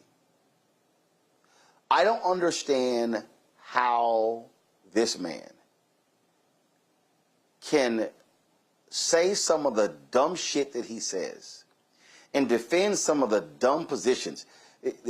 First of all, I ain't even playing the clip, y'all, from this weekend where he was just puckering up to Trump and praising him like he's his daddy. But he's on Meet the Press, and they're talking about the Senate race in Texas between Texas State Representative James Tallarico and the absolutely undeniably corrupt Attorney General Ken Paxton. Listen to this exchange between Kristen Welker and Senator Mushmouth. James Tallarico, as you just said, facing off against Ken Paxton. Paxton has faced allegations of bribery, fraud, abuse of power. He was impeached by his own party. You endorsed Senator John Cornyn in the primary against Paxton. So why do you now believe Ken Paxton has the character to serve in the U.S. Senate? Well, I can tell you this. What we know with great clarity is that James Tallarico does not have the character to serve in the United States Senate, nor does he have the right position on the issues that Texans care most about. I'll say it very clearly, and I'll say it again.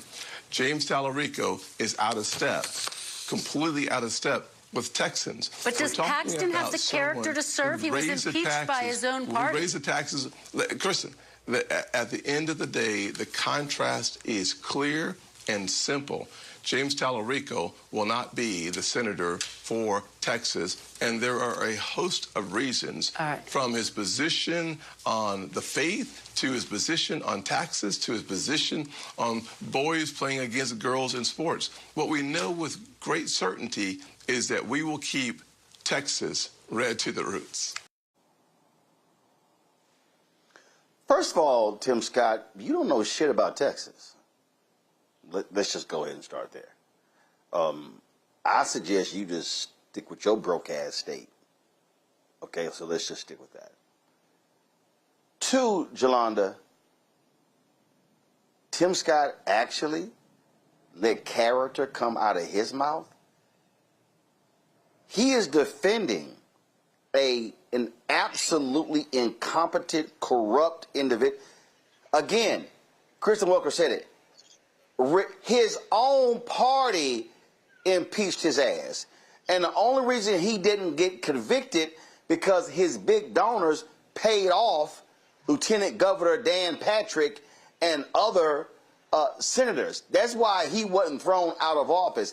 This man's own staff revolted against him. So this ain't like Democrats going after Ken Paxton.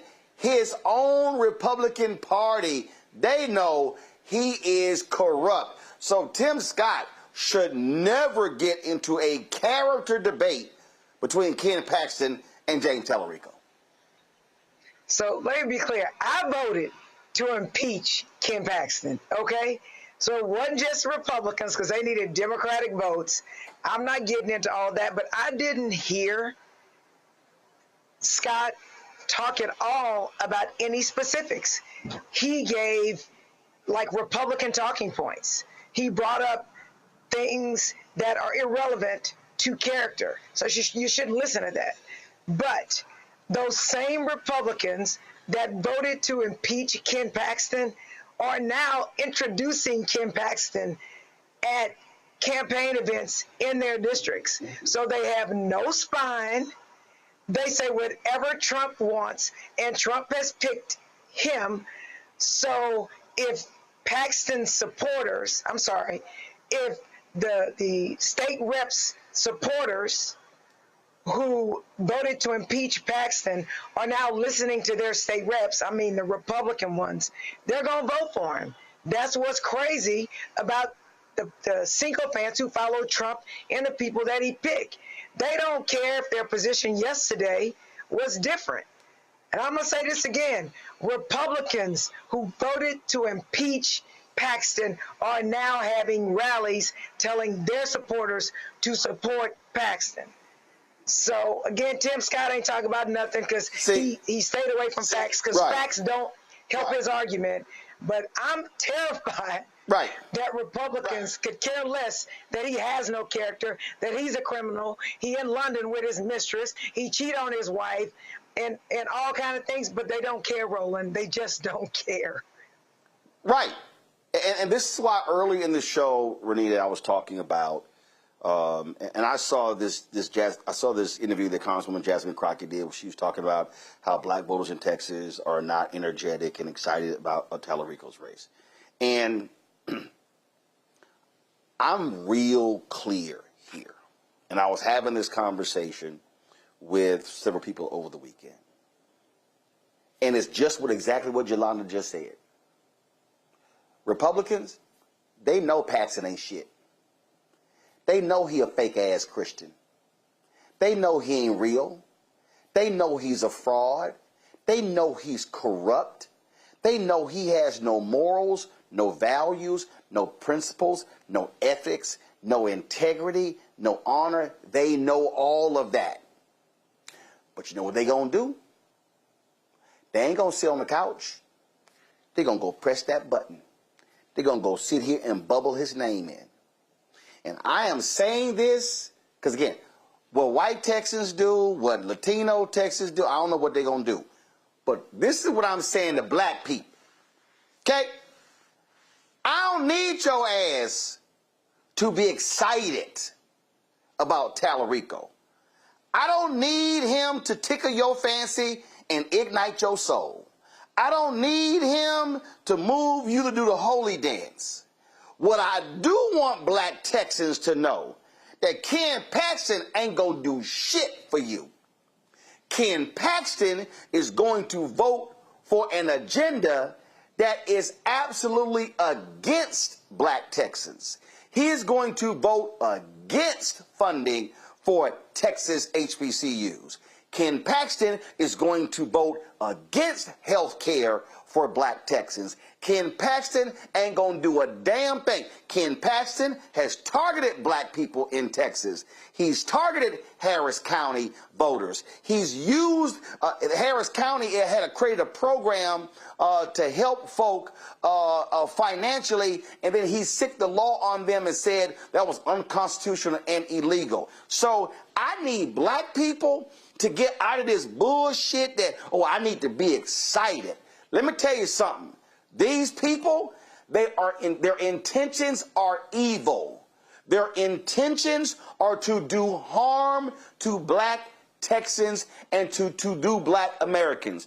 And in fact, y'all to the control room, I'm gonna drop a couple of videos in the group me. I want y'all to pull it out. I saw these two videos on social media of black folks leaving the Chris Brown Usher concert in Chicago. When y'all play the video, that's how I need y'all asses lined up for early voting. That's how I need your asses lined up on election day. See, I'm real clear on what Ken Paxton is going to do. If he's so corrupt, he not even going to raise his right hand. He going to raise his left hand. I'm telling y'all. See, y'all, black people, this is not a drill. What these people want to do, they want to do harm to black people, Renita. And we better sit here and, goddamn it, be in formation. Listen, Tallarico better run a campaign that can get black folks excited, because I'm going to tell you this.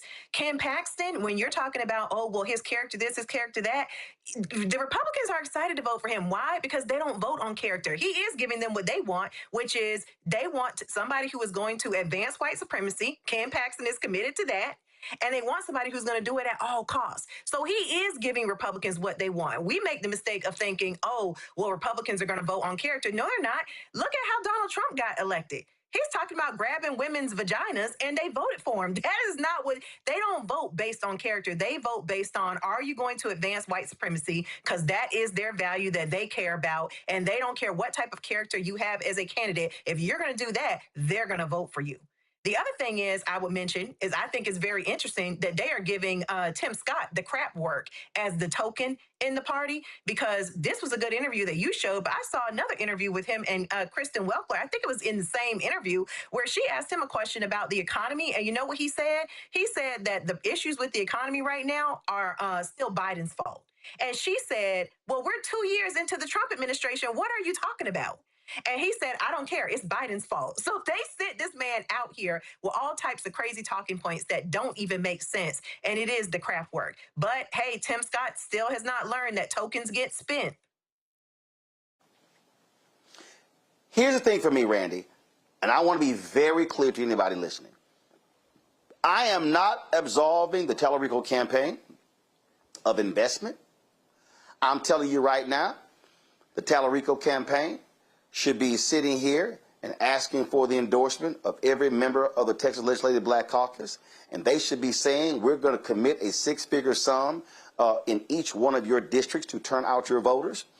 It should be a significant investment in Black East Texas, in Tarrant County, in Dallas County, in Harris County, in the Panhandle, wherever black voters are.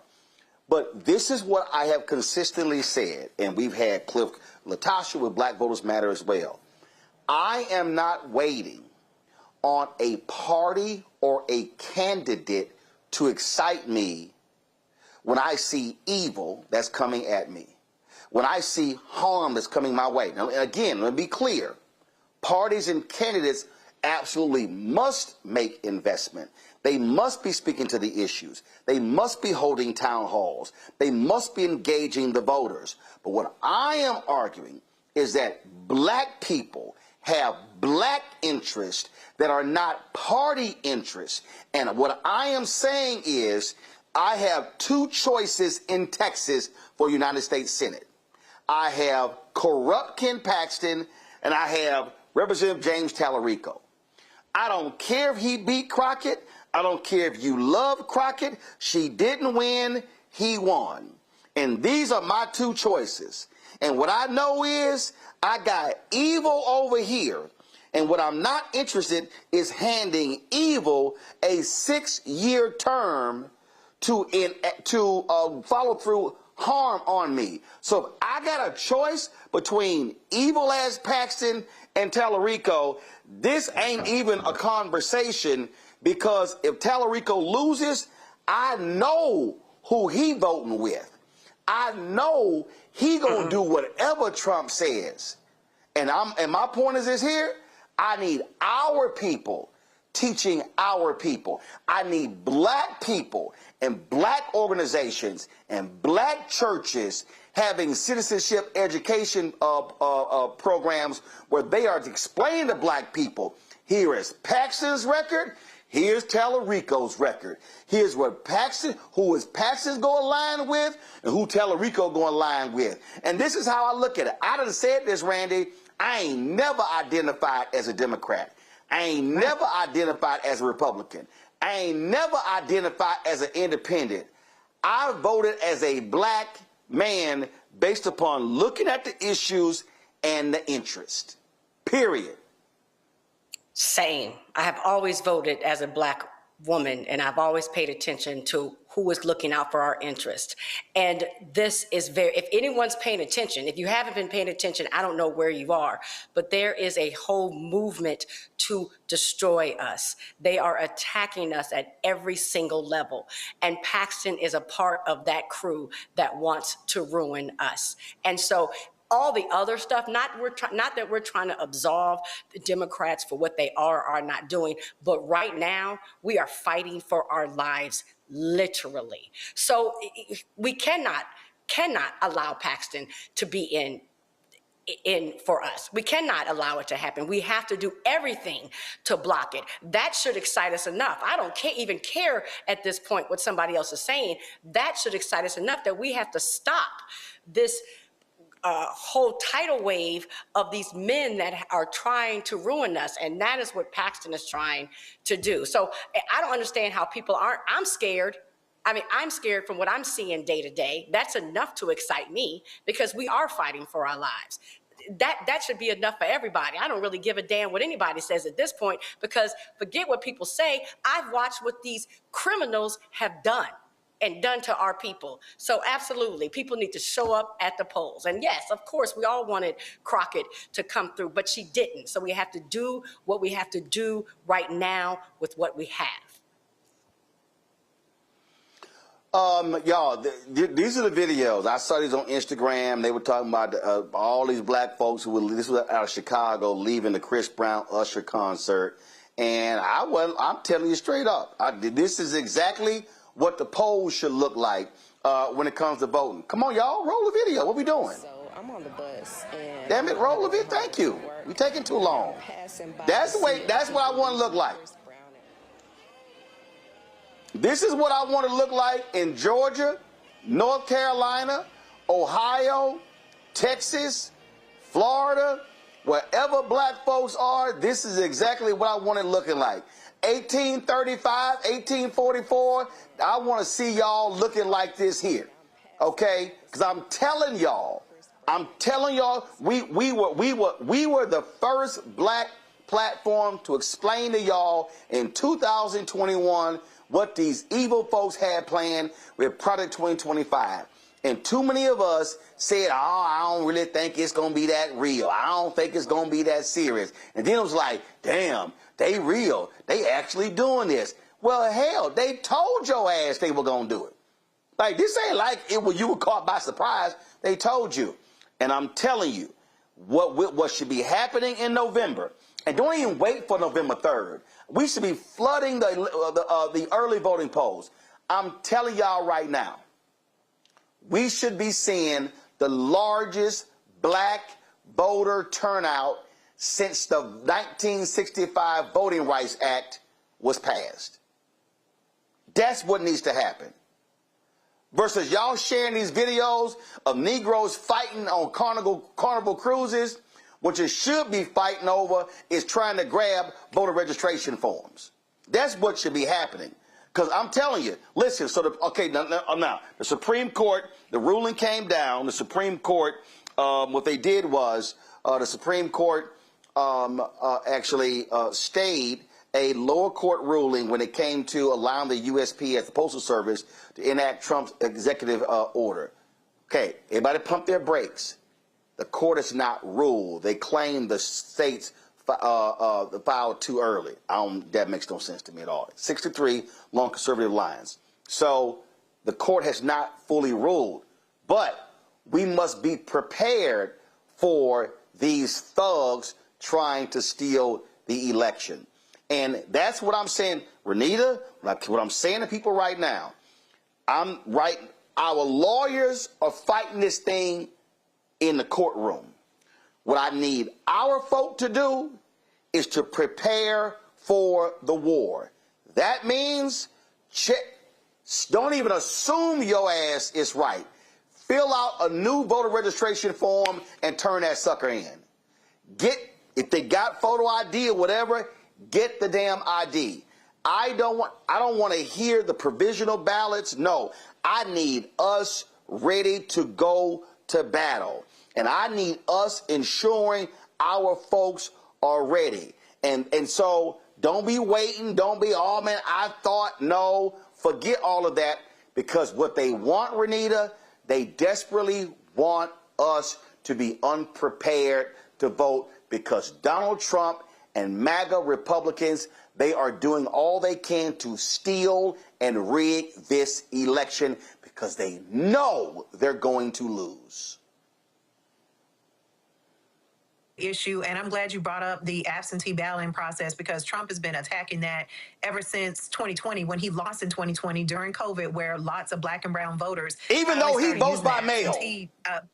Right. Well, and it's worse than that. And so, listen, when the Trump lawyers came before my committee in Georgia, I was on the Governmental Affairs Committee, which dealt with election law. Rudy Giuliani and the other Trump lawyers came before our committee after he lost the election, and they were trying to get us to overturn the election results so that Trump could win. The first question that I asked them was, why are you attacking absentee voting? Why are you attacking that? In Georgia, when it was mostly older white people using absentee voting, they expanded absentee voting. So, and I don't think that Georgia is an anomaly in that. I'm sure other states across the country, when it was majority white, older people using that process, they would expand that process. And so the moment that we showed up in full force in 2020 and used the process, mostly because of COVID and because we were taking COVID seriously, that's when they began to say, oh, well, absentee voting is full of fraud. That's where all the fraud lives. And, this process needs to be restricted. And so they have been on a mission ever since.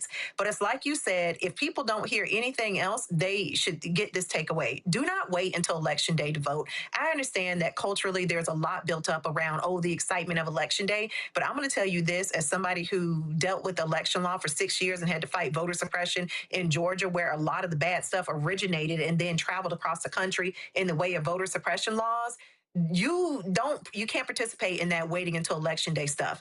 You have got to early vote. You must, because early voting gives you an opportunity to see if they're going to deny your right to vote. Like if they're going to tell you there's something wrong with your registration. It also gives you time to cure your ballot in case anything goes wrong. So do not wait until Election Day. And for every election, change your culture on wanting to vote on the Election Day. Don't do that. You must early vote. That's the biggest shift that I think that we need to make as Black folks.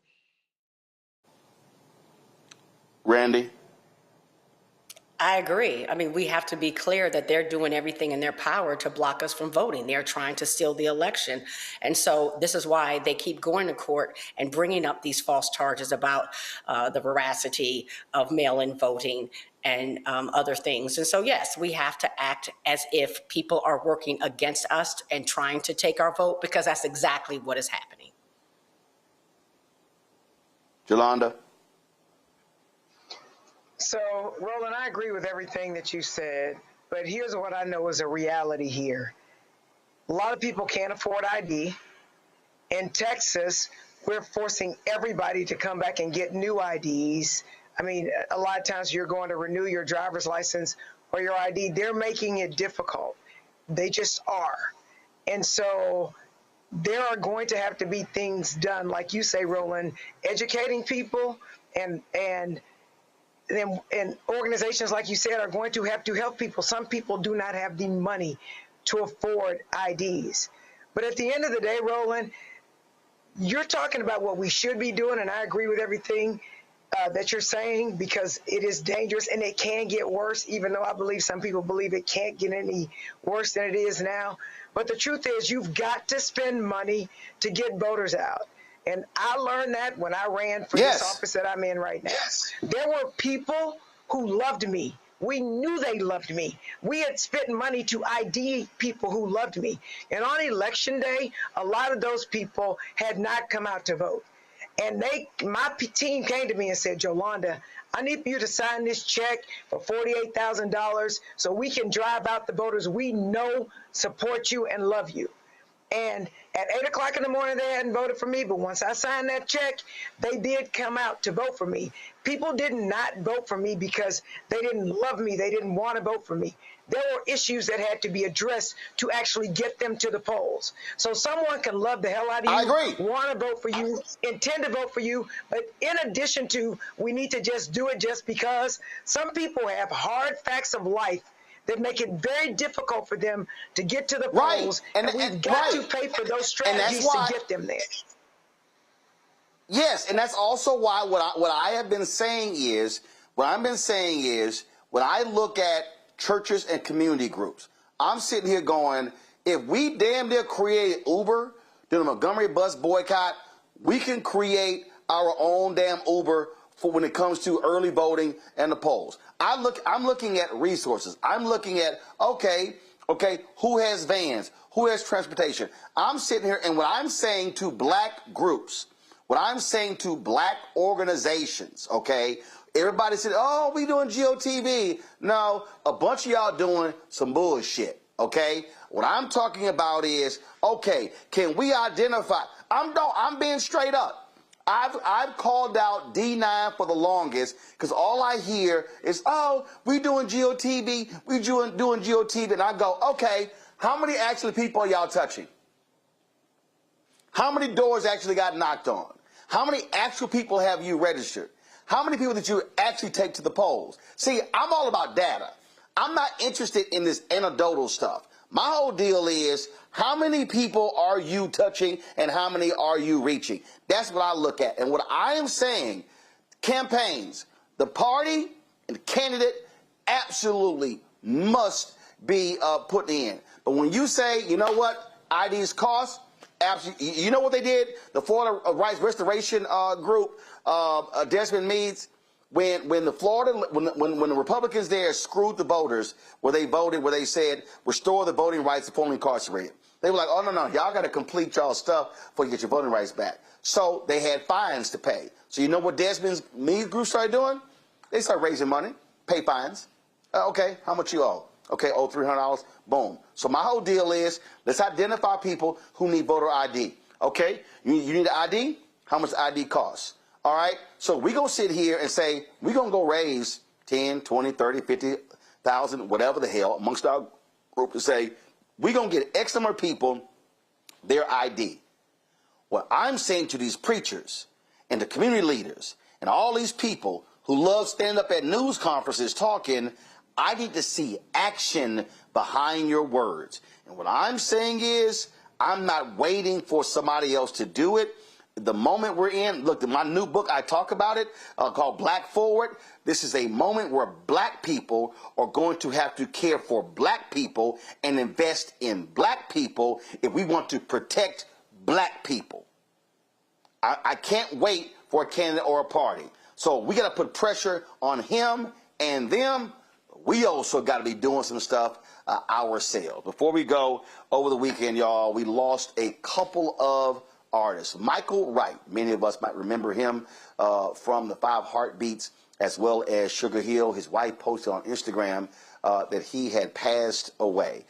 He was an extraordinary actor, a brilliant actor, and was 70 years old and passed. Again, so many of us remember him from that cult classic, The 5 Heartbeats. Robert Townsend and Leon and others posted messages. Robert Townsend said he was in tears when he found out that Michael Wright had passed away at the age of 70 years old. He had faced a series of health challenges. He dealt with substance abuse in the past, including a DWI arrest.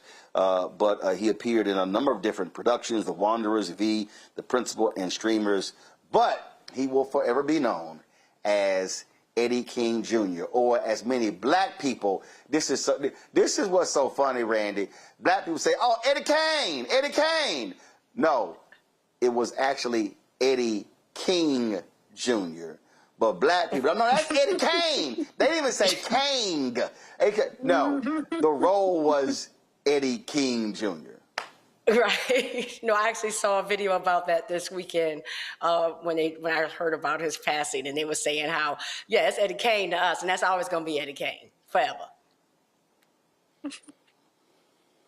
Yeah, and again, a truly extraordinary thespian and someone who had significant amounts of talent.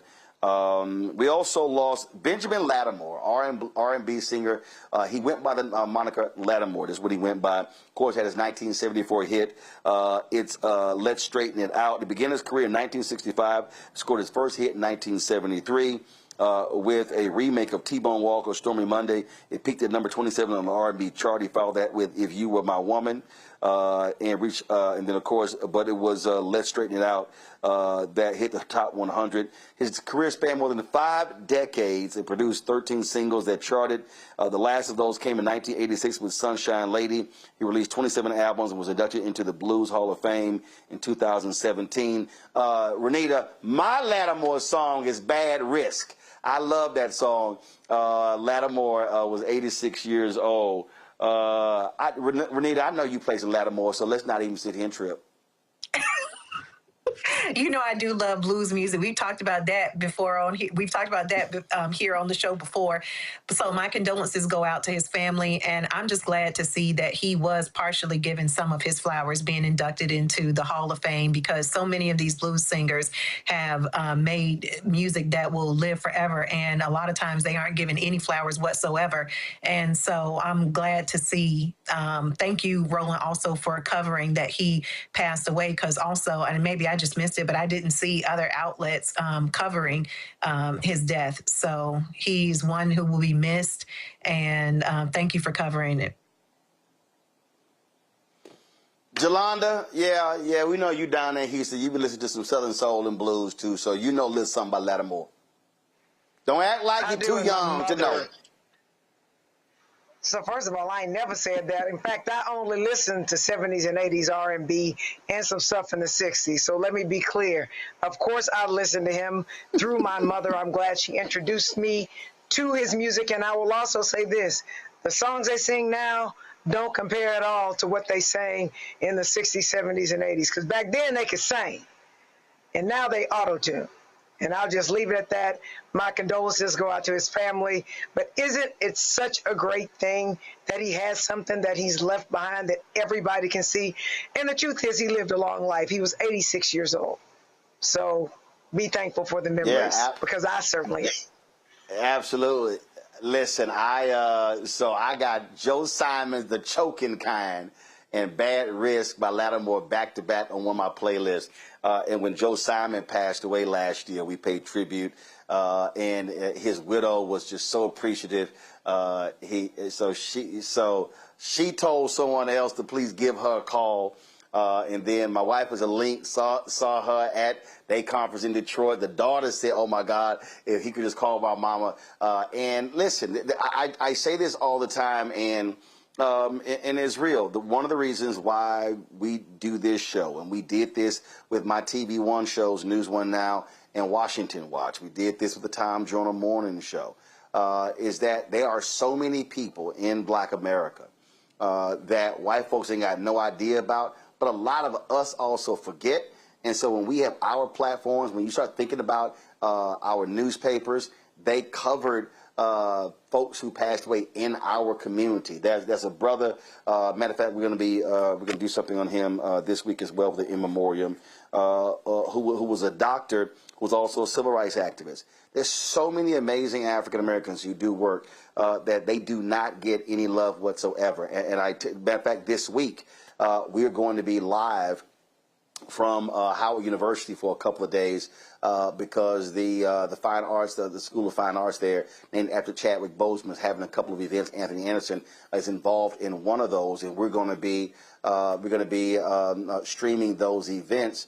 Again, it's been 6 years since Chadwick Boseman passed away, and I remember. Now, granted, his death was covered largely because he was young in Black Panther. But I'm telling you right now, mainstream media did not do a lot when Cicely Tyson and Sidney Poitier passed away. And so so this is one of the reasons why black-owned media is so important. Also, tomorrow we'll be picking up the feed from Howard University. The king of the Ashanti Kingdom in Ghana is actually giving a lecture at Howard University tomorrow. We're going to have that on the show as well. I'm also shooting. We're going to have in studio the band Maze. Of course, they now formerly, the former members, they now have been granted the license to actually perform the music all around the world. So we'll be talking to them in the show tomorrow. So again, this is why black-owned media matters. And you know what? There are other shows that black people host, but they don't actually cover black stuff, and that's fine. I don't care what other people do. People can do what they do. What we do here, we center black people.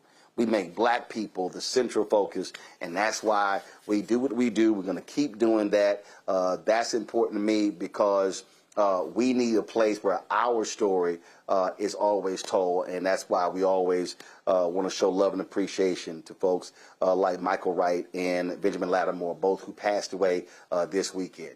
That is it for us. Let me thank Jolanda.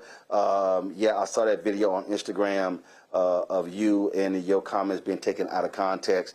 Then I saw some other video where you were just sitting here dancing, acting all wild. So if y'all want to see a really interesting Instagram account, just go ahead and follow Jolanda. She get crazy. I'm shocked Randy's even at the house. Randy is always on some beach somewhere. I'm surprised she don't look crispy because she's always on the beach somewhere, gone forever. Yeah, Randy ain't never. Randy had the audacity to tell me I ain't never at home. You need to stop. Okay, at least when I'm here, I'm actually in the States. You always somewhere else. Renita, glad to see you as well. I'm here in Atlanta. Again, I was here. Chris Tucker had his golf tournament. Yeah, let me go ahead and play that. So we've got a couple of videos, y'all. I caught up with Chris. We had a quick interview talking about his golf tournament and what his foundation does. All right, y'all, we out here, of course, again, my third time playing the Chris Tucker golf tournament.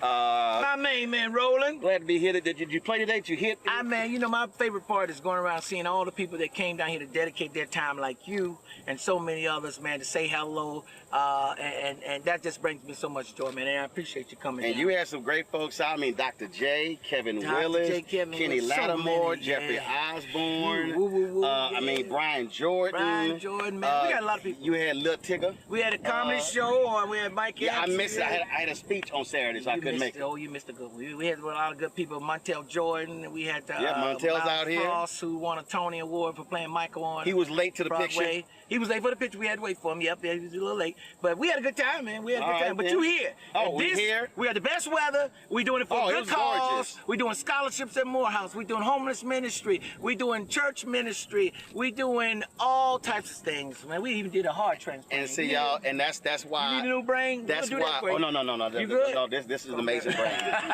And that's why. That's why a couple of years ago I just had to intercede in the auction because Chris was like, okay, $20. I was like, Chris, smart man. It's a lot of stuff to pay for, Chris. I know, and he did it for free because I ain't gonna pay you nothing. He said, don't worry about that, man. I got you. He did it, man. I said, as long as it's for free, and he did. I love you, man. Thank you. Baby, once again, you always here for me. Thank you. All right, then. And when we had the award ceremony, my team placed fourth. We shot 19 under. I think 22 and 20 under one. Yeah, your boy was balling. Wait till we show you the video. Chris Tucker's also his birthday, and we did this.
All right, shout out to Chris, his whole family, especially Sister Tammy, for taking care of hooking all of us up with all the arrangements and everything. We certainly appreciate that.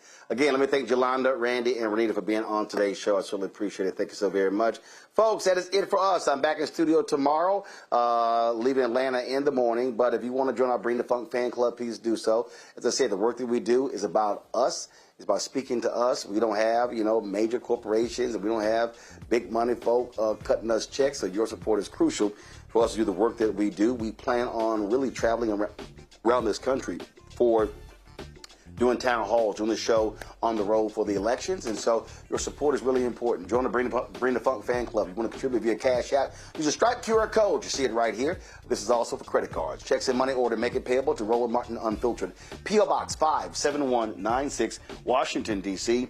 20037-0196. PayPal, R. Martin Unfiltered. Venmo, RM Unfiltered. Zelle, Roland at RolandSMartin.com. Roland at RolandMartinUnfiltered.com. Download the Black Star Network app. Apple phone, Android phone, Apple TV, Android TV, Roku, Amazon Fire TV, Samsung Smart TV. Also, of course, you want to get out Roland Martin Unfiltered swag, go to shopblackstarnetwork.com. Shopblackstarnetwork.com. You get all of our new merchandise. We got some great new shirts and some other items. And so please go to shopblackstarnetwork.com. And all the products that you see in my studio, they are available as well. We've got more than 50 companies, folks, on our marketplace there. Everything you see right here, hats and dolls and backpacks and crossword puzzles and candles and skincare and all sorts of stuff, all available at shopblackstarnetwork.com. Folks, download the app Fanbase. Follow me at Roland S. Martin. And again, this week we debut a new show, No Translation with Jeff Johnson. We're going to drop it on a Thursday, and so be sure to check it out. Y'all, that's it. Thank you so very much for joining us. Shout out to the 06 brothers. That's right. Y'all know I was rocking the black and old gold today. That's it. I'm going to see y'all tomorrow right here, Roland Martin Unfiltered on the Black Star Network. Holla!